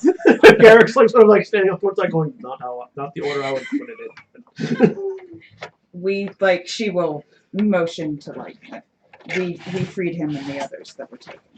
He is safe. Good. All right. I don't have to go and start ripping heads off of people. Good. No, Not yet. thankfully we were there and we were able to go into the camp. And it's at this point that you see your father, who is this sort of his hair is cut relatively short and it's just sort of left free and a little bit wild as he's walking in with these sort of heavy leather gloves on that is holding a platter with a boar that is still on fire right now.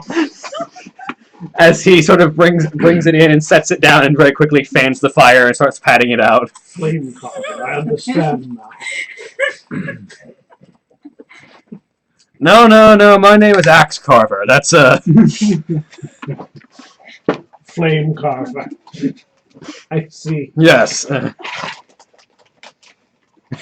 As he sort of puts the fire out, and the meat looks burnt in places, but overall the fire seems to have done a good job with it.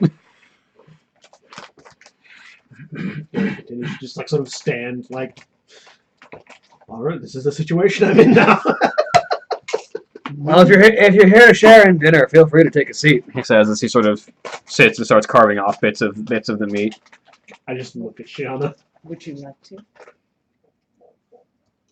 I mean, I need to eat, so unless you want to stand here awkwardly. Sure, okay. Standing there awkwardly. The best thing to do. Chair squeaks as I sit down in it.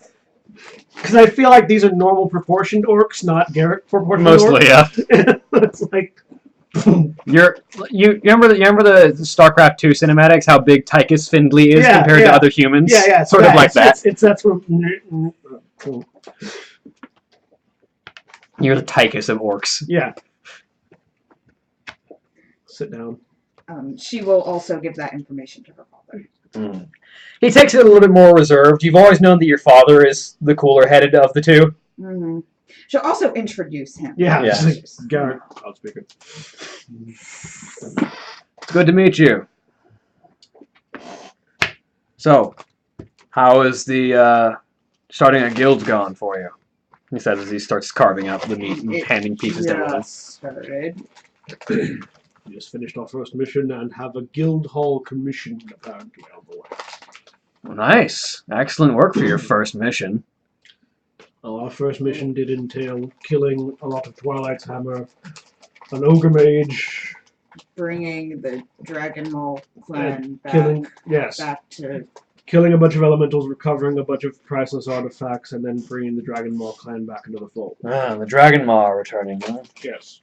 And you see your father's kind of mulling that one over, like sort of, well, on the one hand, that's a good thing, but on the other hand, you can see sort of like has conflicted emotions about the Dragon Maw returning to the Horde, and you can see your mother is decidedly less conflicted and more like, sure, but, and see, they're very sort of doesn't have a positive opinion of the Dragon Maw.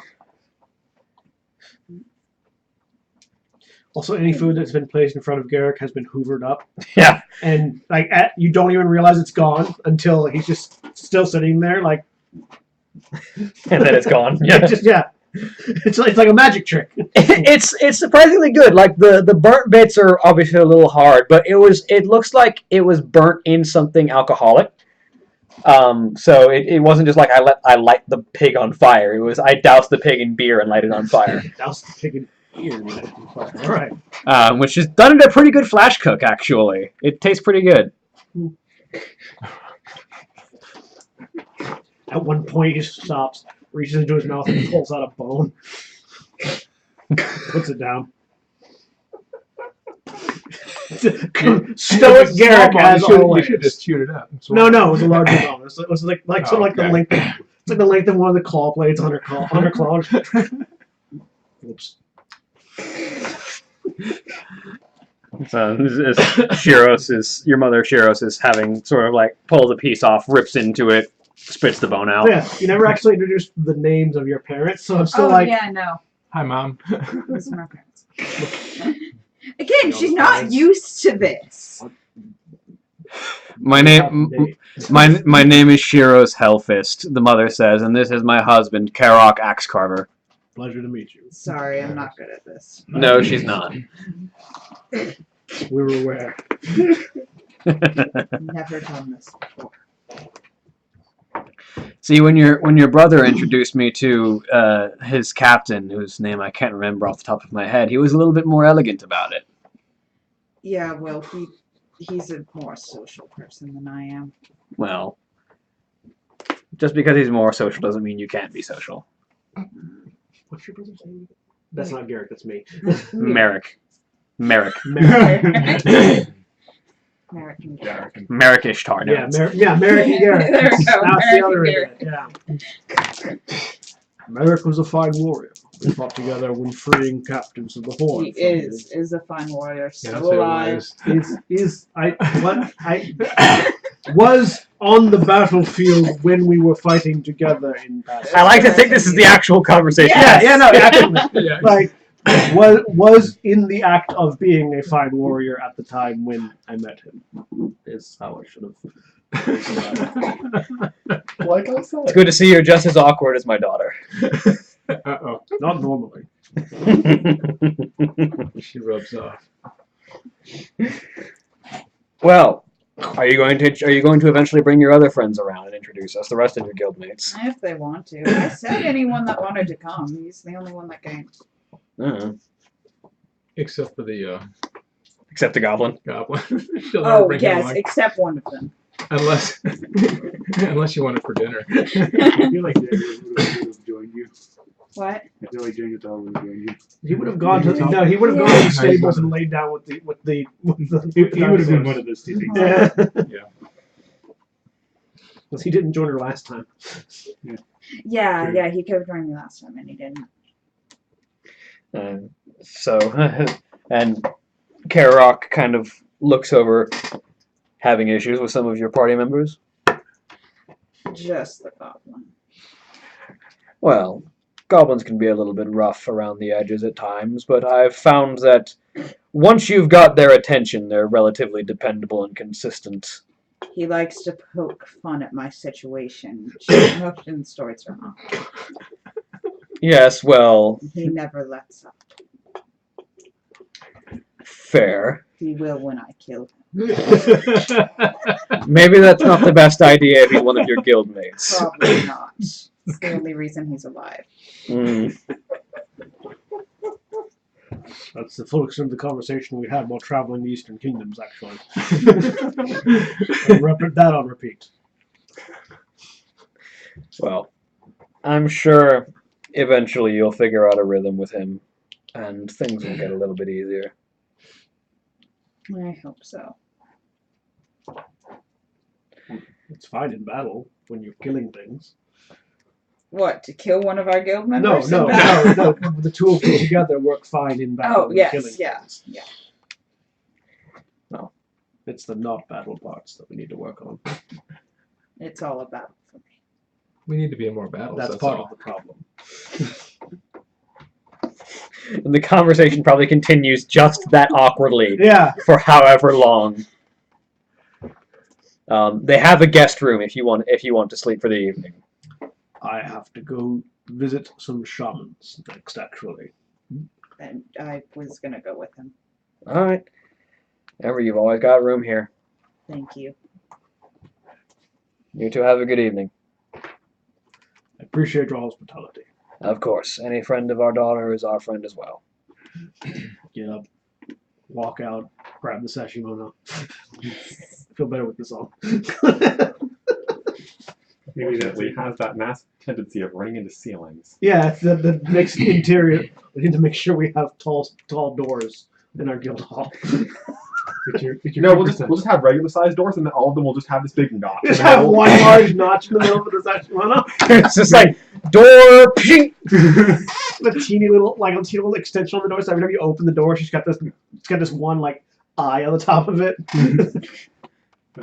That's why you were so awkward. You didn't have your covered Sashimoto. Yeah, that was it. The sashimono gives him courage. You really need to get better at the talking part. Yeah, I'm trying. I noticed. Again, I'm not used to bringing people home. It's weird. It's fine. Again, I'm not used to having a home. It was awkward all around. Fair enough. What are you guys up to while this is happening? I'm gonna go shopping. Actually, I'm going to tag along with you because I have an idea. Oh, goody! I like And I have ideas. some money to actually make it. What about you, Brick? What are you up to? Don't really have anything planned. You want to tag along with those two? Yeah, sure, why not? I don't have anything else to do right now. All We right. can go So, hang around the back alleys so- and beat up stuff. the, But first, I We're gotta not get rid going to of look some for stuff. stealthing So- organs. the three of you, Organs. the three of you head out, go looking for shops. What are you looking for in particular? I still have the stupid sniper crossbow I can't use, so I'm gonna sell it All right. somewhere. Roll me investigation. Investigation. Investigation. Where's investigation? Oh, that. Okay. All right. 7. That's not gonna be good. What'd you get? 7. So I mean, there's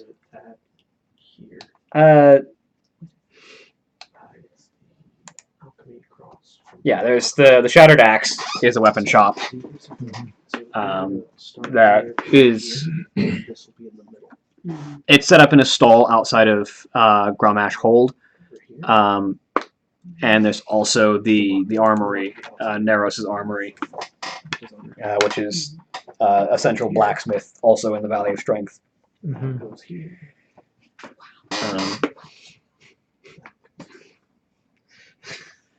And so you can head to either of those if you're looking to sell the I crossbow. I think I'll go to Yeah.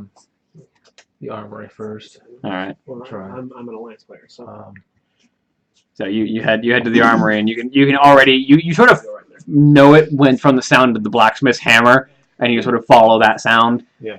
And you see eventually you come to this large central red building with sort of this pool of molten metal that is sort of kept like on the outside that sort of flows in and out. That sort of the forge is very clear and obvious because you can see there's this stream of molten liquid that's like right above the door.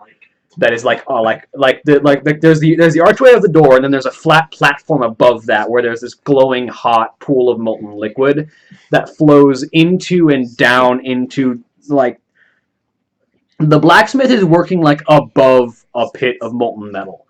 Like there's the central platform of the blacksmith, and then just like in a ring all around the outside of the building, there's these troughs of molten steel that sort of flows around that are used for presumably just for pulling raw metal if you need it, or just being used for heat. And you're not certain how any of it works. It's a weird looking blacksmith, but he's sort of like in the middle of it, working at the anvil, and you can see sort of above each of these troughs there's these racks of weapons that look perfectly fine despite being hung above molten steel. They don't seem to be at all heat warped or anything. Okay.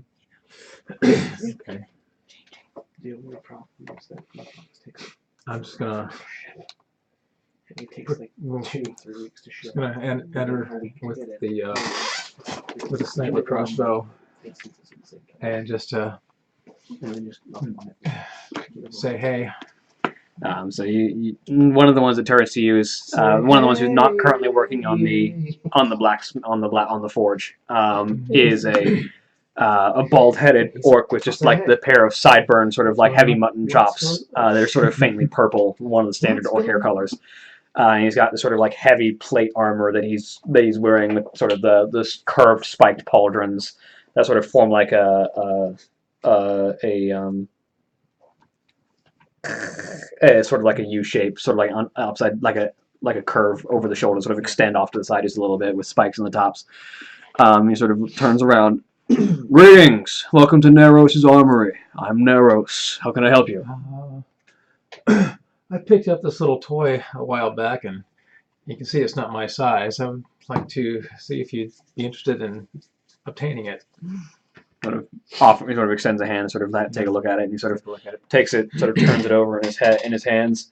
It's fine craftsmanship. You're looking for sell or trade? What do I want? I can't think of anything I want right now. Not specifically from an armor, right? Just sell.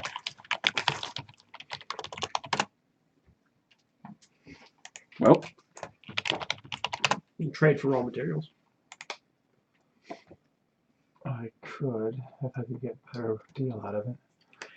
I can offer you 100 gold for the crossbow. 100. Yeah, I suppose I can't. Haggle for all your life's worth.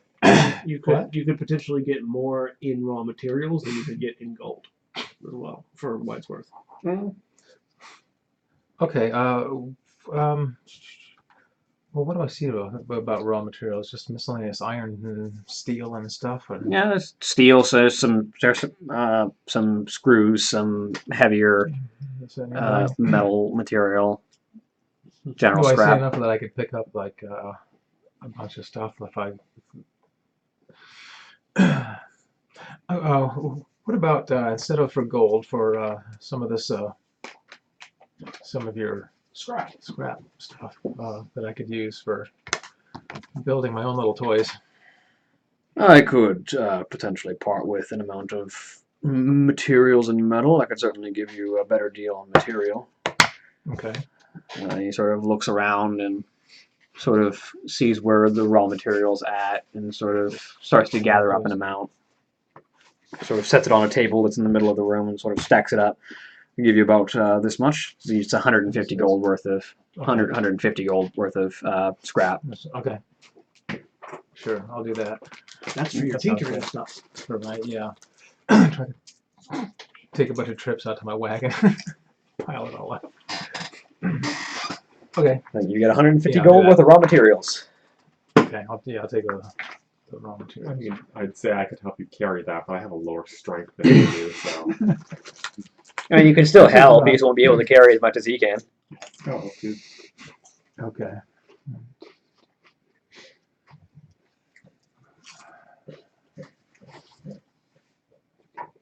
I'm going to insist that no matter what guild hall designs we do, Brick gets his own private bathroom, and it's just called Brick's Shit House.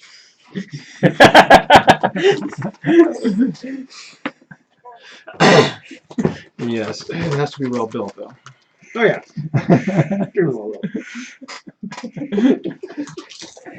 Built like brick shithouse. Okay. Oh, also, before I leave, do you have any use for a pair of earth elemental? Those are probably Bracers? Those would Yeah. probably be better What for you said? like going to Yeah, that's right. an That's what I was arcane thinking, yeah, cellar. Yeah, right. Kind of magic stuff. I Okay, could- yeah, I gotta go magic place anyway. I could certainly offer you a price on those, but it probably wouldn't be anywhere near as good as if you went to one of the reagent I- sellers. I'm gonna this magic book anyway. Because what specifically do the bracers? Because like they're just sort of designed to bind elements. Yeah, they're Right, they're used in binding elementals. Yeah, it has. Do you want to make an elemental? I mean, not specifically an elemental, but I think if there's any ways I could finagle with that idea. Turn them into just bracers of binding. Or yeah, Or I don't know, Anyways, use them yeah, in we head some out and convoluted elemental cannon or something. There's Horthus over at Spirit Fury Reagents who might be able to buy something like that off of you. Also, there's the new magic shop that recently set up in town. What was it called?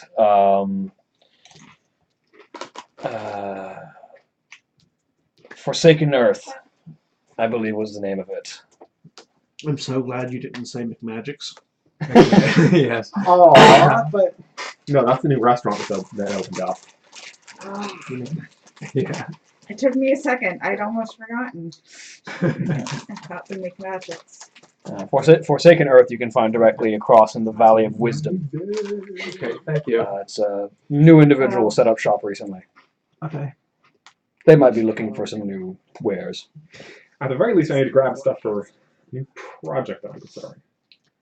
Yeah, Him and Okay. because you What see, project are we considering? because how many ritual casting, detect magic, or detect good and evil, or detect poison is like, you know, it's a ritual cast. It's long, it's annoying, it's tedious. Why not just Right. always have them up and make goggles of detect poison, magic, good and evil?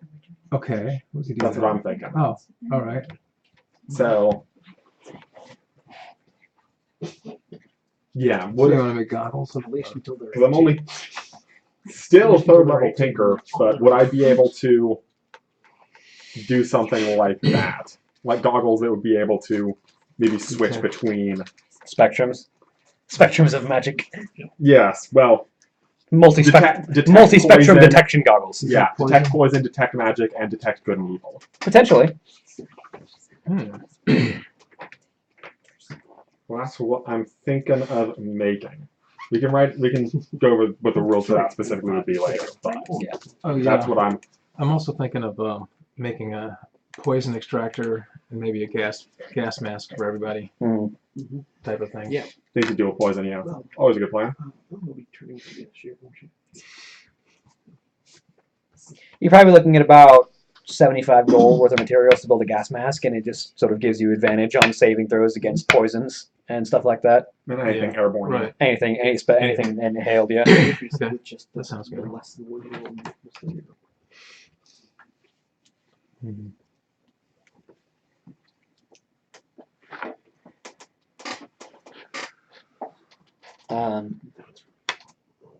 Then, so where are you headed? Are you heading to? To that new magic shop Is it first gonna- and see if Okay. yeah. So, You head across the Valley of Spirits, or Valley of Wisdom, rather. And inside the Valley of Wisdom, you sort of ask around, and you get directed to this small building that's been set up called Forsaken Earth. And you walk inside, and it's very low lit. There's very faint purplish lights from these purple torches that have been set up on the interior.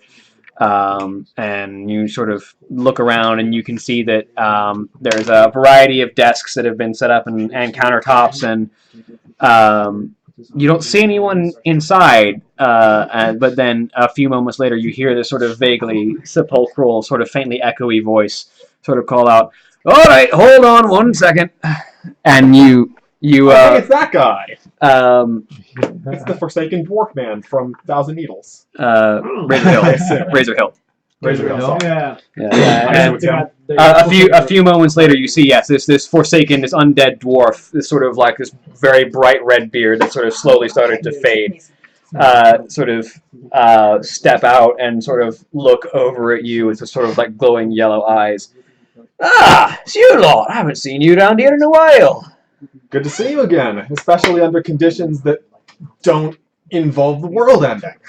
Yes, well, I figured moving my shop up to Orgrimmar would probably be a little bit better for business, so here I am. What can Grimlock do for you?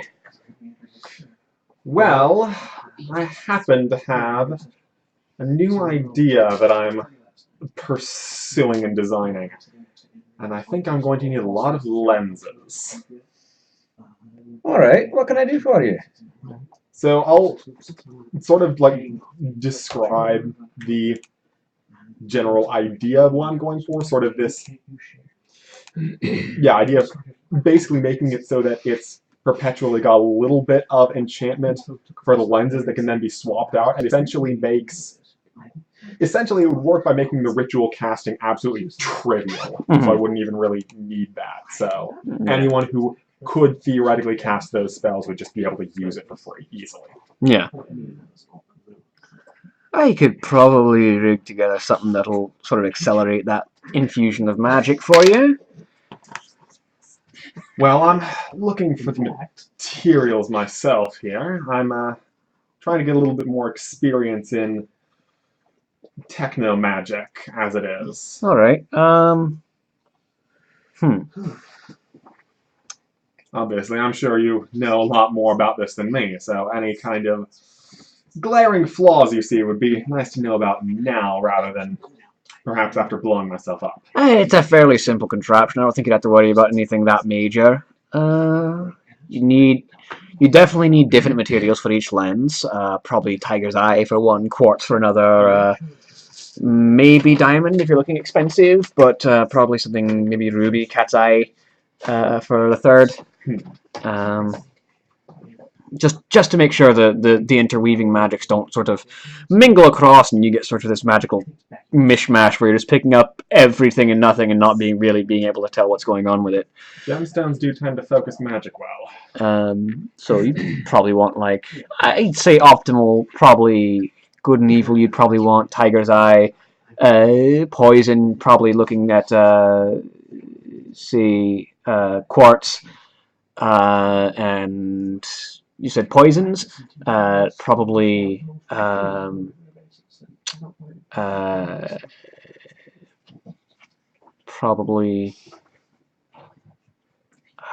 well, poison could be run to a couple of, I'd say diamond would be the best, but if you're looking for something that'll do, it's not quite as expensive, probably emerald.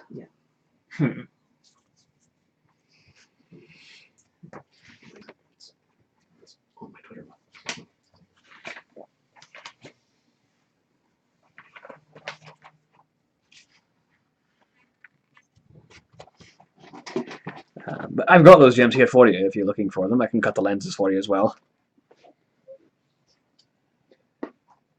I'm not a gem cutter myself, so that would be helpful. What price range would we be looking at here? Well, if you're looking, probably about 100 gold for the cat's eye and quartz. Emerald's a little bit trickier to cut and to make a lens out of. Probably looking at 150 for the emerald lens. So 350? That sounds reasonable to me. Perfect.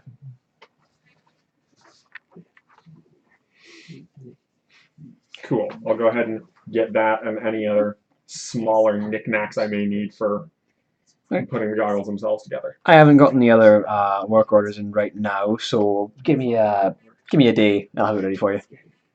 All right, I can wait for that. And you probably just need another 100 gold total of materials to put together the rest of the apparatus. Cool. So 450 gold grand total, and you'll probably be able to put it together. Excellent. Okay.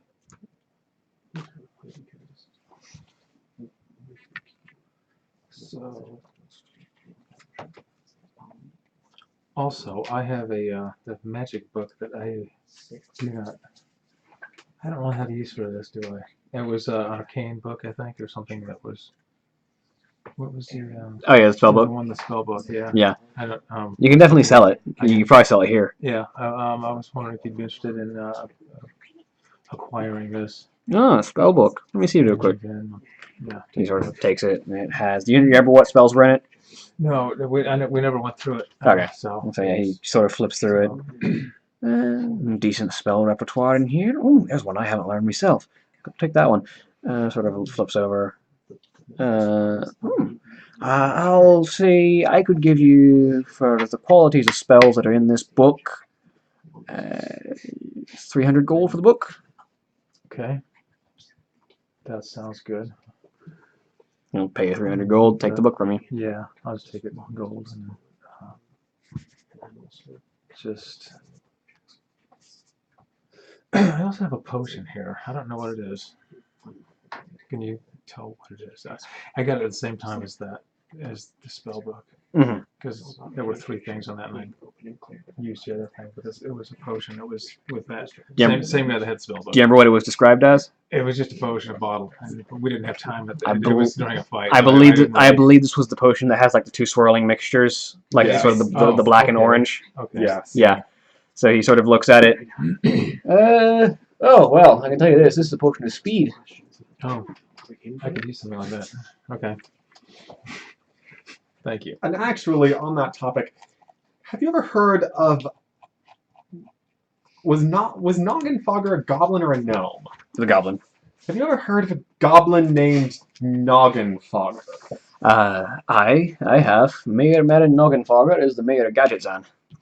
Yes, and supposedly there's this Noggenfogger elixir named after him that I somehow came across, and I'm slightly scared of it. Do you have Noggenfogger elixir? Yes, Yeah. and I have no idea what it does. Have any of us tried it? Nope. No, I have one thing of Noggenfogger elixir, and I was scared to death of it. And I was like, if I'm going to die, I will drink it, and maybe I'll explode on my enemies. Yes. Because yeah, drinking a magical elixir made by a goblin could do anything from turn me into a chicken to make me desire to pay every single goblin I see exorbitant amounts of money, Yeah. to maybe even something good. Who knows? So, Give you laser eyes.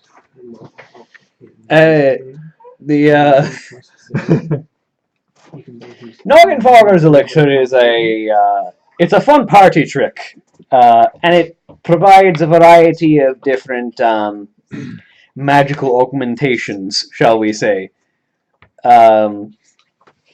Never quite sure what you're going to get into it. There's 3 well-known effects that it causes, and then there's always the occasional possibility of something wild and unique in each dose. Typically speaking, the 3 most commonly recorded effects of a Noggenfogger elixir are 1, the state known as breathless, in which you sort of take on a pseudo-undeath, pseudo-skeletal appearance. You don't need to breathe for a short duration of time and can ignore the effects of inhaled substances and can walk underwater without problem because you don't need to breathe, with the side effect of looking like a corpse for a while. There's the shrinking effect, which causes you and anything you're wearing or carrying to shrink down to about half your size. And there's the lighter effect, which causes you and everything you're wearing to lose half of its mass and just sort of become less affected by gravity and fall slower anytime you drop off of something for a bit. I like the idea of somebody explaining this potion in universe and going, there's the shrinker portion that reduces you by one size category, whatever that means. like that was written in the details. It's like reduced by one size category, brackets, whatever that means, brackets. That would be gnomish. Yeah, I think that would be goblin too. I think both would use that. Yeah. And It's one of those cross sections of gnome and goblin culture. then again, as I say, there's also the rare opportunity for something else to happen. Don't think I want to know how this was invented. Mayor Madden Noggenfogger got bored and probably drunk one day. So your subconscious. It's a good Drink. point. Yes, and I can identify that part of my subconscious as being the part that one of the two of you is ingrained into me. Why do you have either As of a them in your player, I subconscious? just you do it. Why would Leaf have either of them in his subconscious? They're my shoulder devils. Two of them. They just kind of get overridden a lot. For Shiana, it's just kill it. You know you want to kill it. To which I say, no, I really don't. What would Garrick do? WWGD.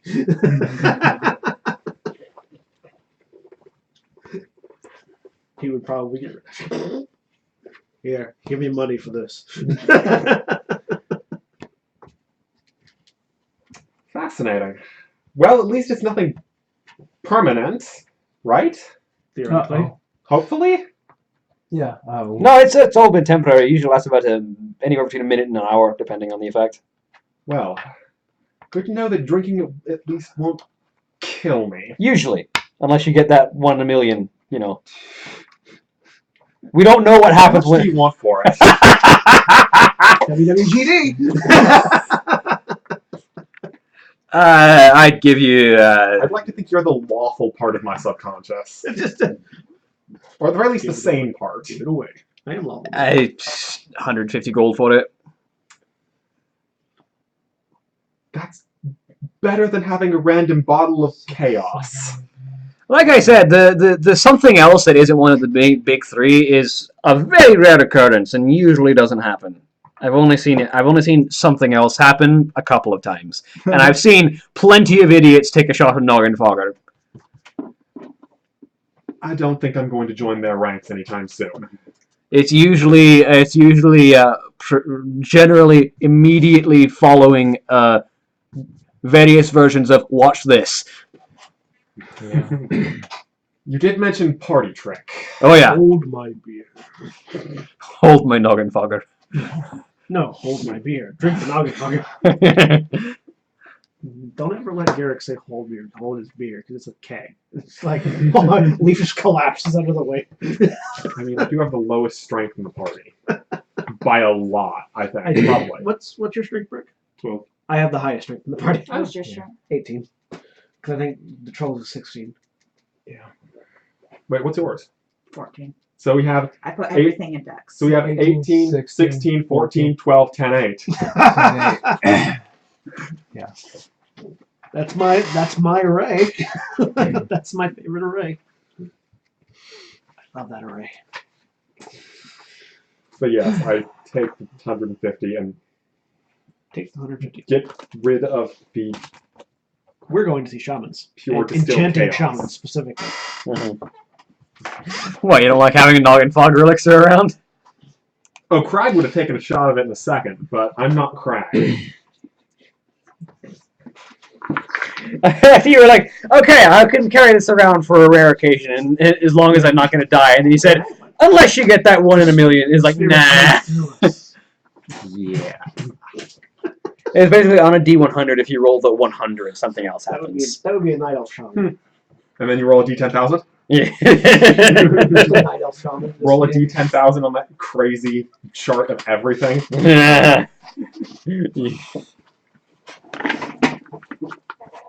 Did you have something, or? No. Okay. I guess the only thing would be, as they leave, I would ask him, "What's the 1 in a million shots?"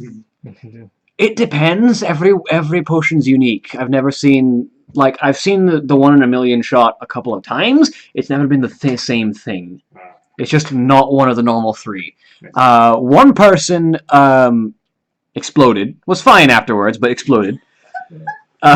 Another person grew wings that lasted until they got about 50 feet in the air and then dropped. They were fine afterward. I can do that on my own. Another person grew a second head. That was impressive. Oh. Lasted for about an hour. They had a long conversation with themselves about their life decisions and decided they didn't like a lot of them. Makes sense. Two-headed Garrick. It's No. like I said, I've never seen the same one twice. I see. The only thing worse might be a 2-headed Josh. We don't need a 2-headed Josh. We barely need a 1-headed Josh. So Shiana, not the player. A two-headed Jungatol is the I same. don't think my friend would have liked any of this. Thank you for your time. Of course. I'm here if you ever need any more magical assistance. Okay. Good. Indeed. And I go and find them again. So meanwhile, you guys are headed for shamans. Yes. I'm going to pick up some general stuff like Flogus and things like that. Yeah, you can just go ahead and pay Shaman market price. enchanters, not shaman strippers. Why was that a subject of conversation? I said enchanting shaman. Her first thought was strippers, to which my response was, the spirits move through us.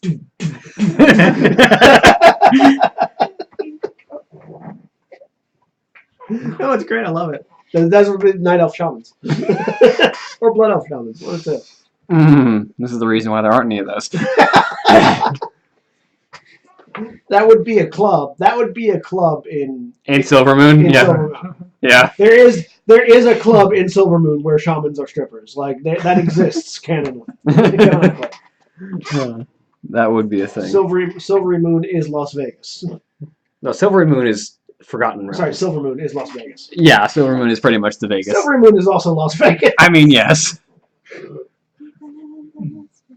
So, you guys Actually, had no, in Forgotten Realms. Waterdeep, No, not Waterdeep. The one in the north. Neverwinter, No, north. Luskan. Yes, Pirate Luskin. City? Luskin is Las Vegas. Yeah. And Neverwinter is south of Waterdeep. Yeah. Because it's Neverwinter. Oh yeah. But yeah, so you head to the Valley of Spirits, Yes. and sort of search around. And there's a variety of different enchanters. Eventually, you sort of ask around and are directed to one of the trolls, who sort of looks up as you approach. What can I do for you, man? Greetings. I'm looking to get some weapons enchanted. So, I could probably do something for you. What you looking for? Reach back and grab the two now orcish chain hooks. I've commandeered these from some abominations we fought. I was hoping to get them enchanted with spirits of the air to make them easier to throw, lighter, and more willing to return. I could probably do something to that effect for you. Well, let me have a look, he says as he sort of leans over each of them and the sort of glances over. These chains ain't the best of quality, but I could definitely bind the spirits to them. You're probably looking at about 500 each for enchantment of returning. Gold. 500 gold pieces for covering the cost of reagents and time to put the enchantment on each of these. Take a couple of days each. About a week to complete the pair. I put down a sack of 1,000 gold.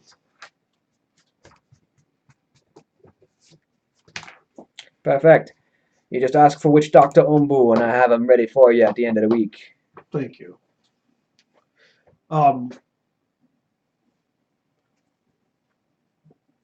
Would there be any additional?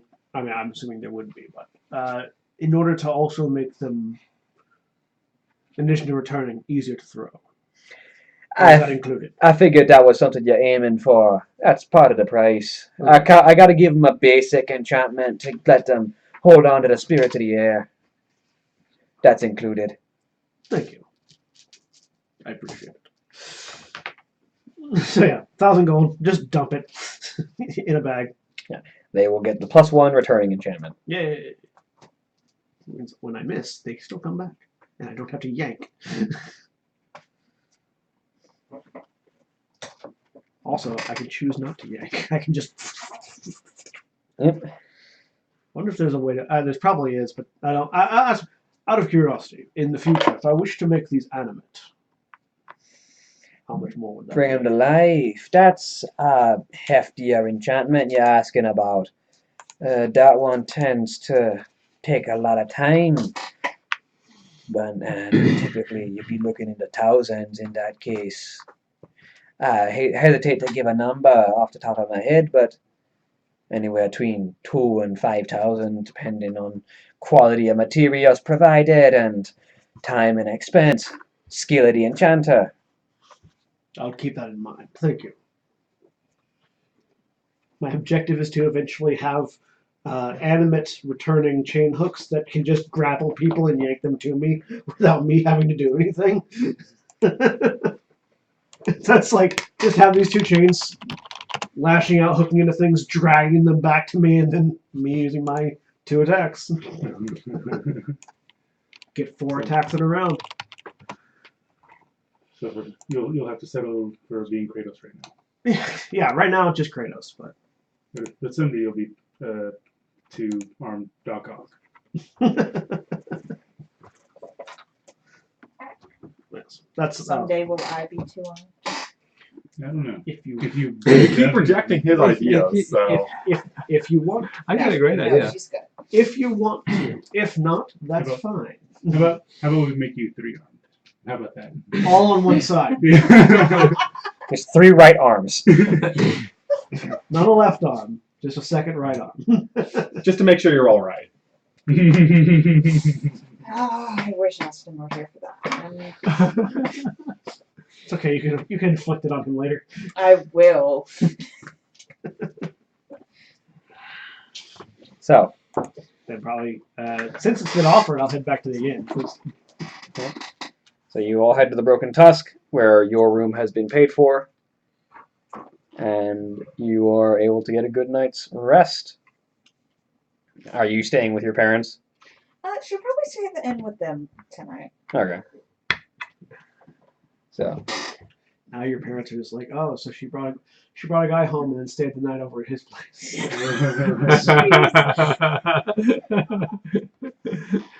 Kirk's like, I don't have a place. no, that's even better. He doesn't have a job or a home. He has a job. He has a job, and they're building his home. Dude, out of curiosity, when we went, because I wasn't here when you guys made the guild charter, did it designate a leader of the guild, or is it just a democracy?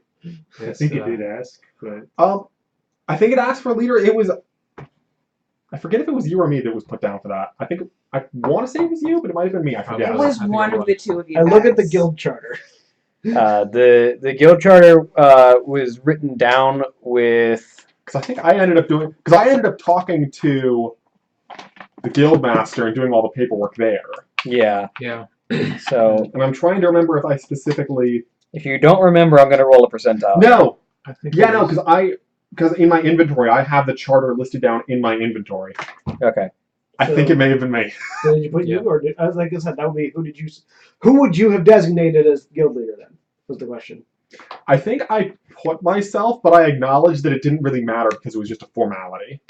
Yeah. So you are listed as the denoted guild leader, but there's also the understanding, even in the documentation, that the guild leader is effectively none. It's listed as a council. It's a formality. It's mostly just who among you handles all the guild paperwork. Which Jack, makes sense that it would be him. If we're yeah, Seeing as if we're going to I have 14 intelligence and I'm not gonna, Yeah. you know, if, randomly spend all our money on gags. Jack and If- Tall if- take it all. if we're going That's to simple. if we're going to hire more people into the guild, we'll want to officiate an actual command structure at some point.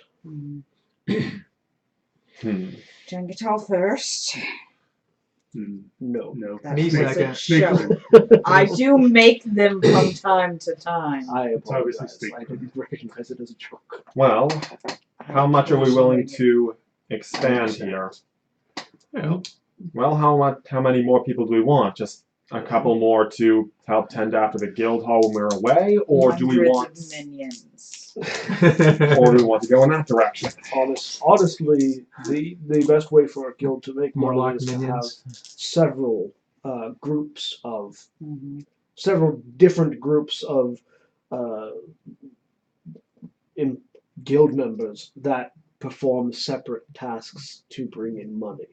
You can have some that perfect their crafting and sell and craft goods to sell in markets to other guilds or lone adventurers Like a or t-shirt shop. wanderers. You can have some that go out and complete missions, some that work specifically with the military and serving as mercenary forces for the Horde. Some that simply go out exploring unknown areas, finding treasure and bringing it back to sell.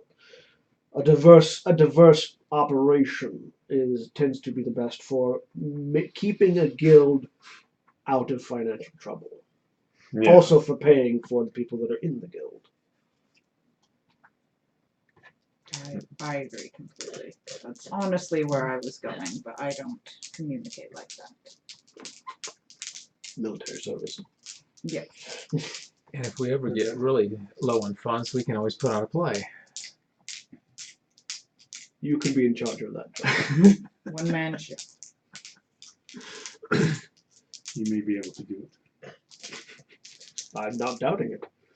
As long as I can throw things So I at him. suppose the biggest issue for our command structure will be We need to have someone that a guild is typically composed of a leader and several officers, each of whom would then have responsibilities of the further guild members below. Yeah. An officer in charge of those who lead raids into enemy territory. An officer in charge of those who might go delving into forgotten dungeons. An officer. That's William reacted to me dropping WoW terms. It took you a second to get it too. You're like, yeah, no, that's right. Wait a second. No, I got it immediately. I was just like, yeah. I He's love just, the look on your face the entire time. An officer assigned to all crafting, or to any crafts that are to be sold and interactions with other guilds. The designation of a leader simply is who do those officers then report to. yeah. For all those underneath the officers report to their assigned officer.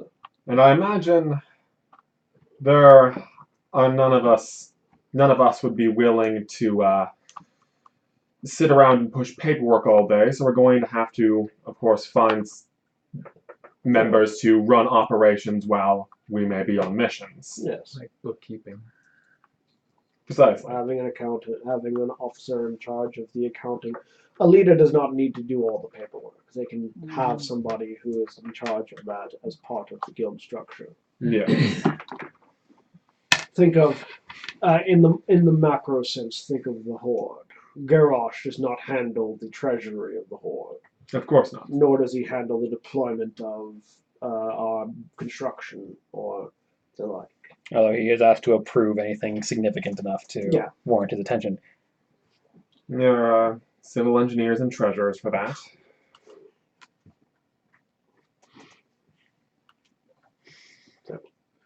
At some I'm point, a not very necessarily uncivil immediately, we don't even have a guild hall yet, but Yes. at some getting point there. we will need to solidify the command structure of our guild. As we become more. I imagine once we Grounded. get new members. I would recommend having it before any new members apply. But once we have a guild hall, people will be interested in participating. That should simply Hopefully be we will expected. have one soon. And so, with that conversation having been had, you all go ahead and rest for the evening, and that is where you'll go ahead and end for the week. Say goodbye, everybody. Bye. Farewell. Hi, everybody.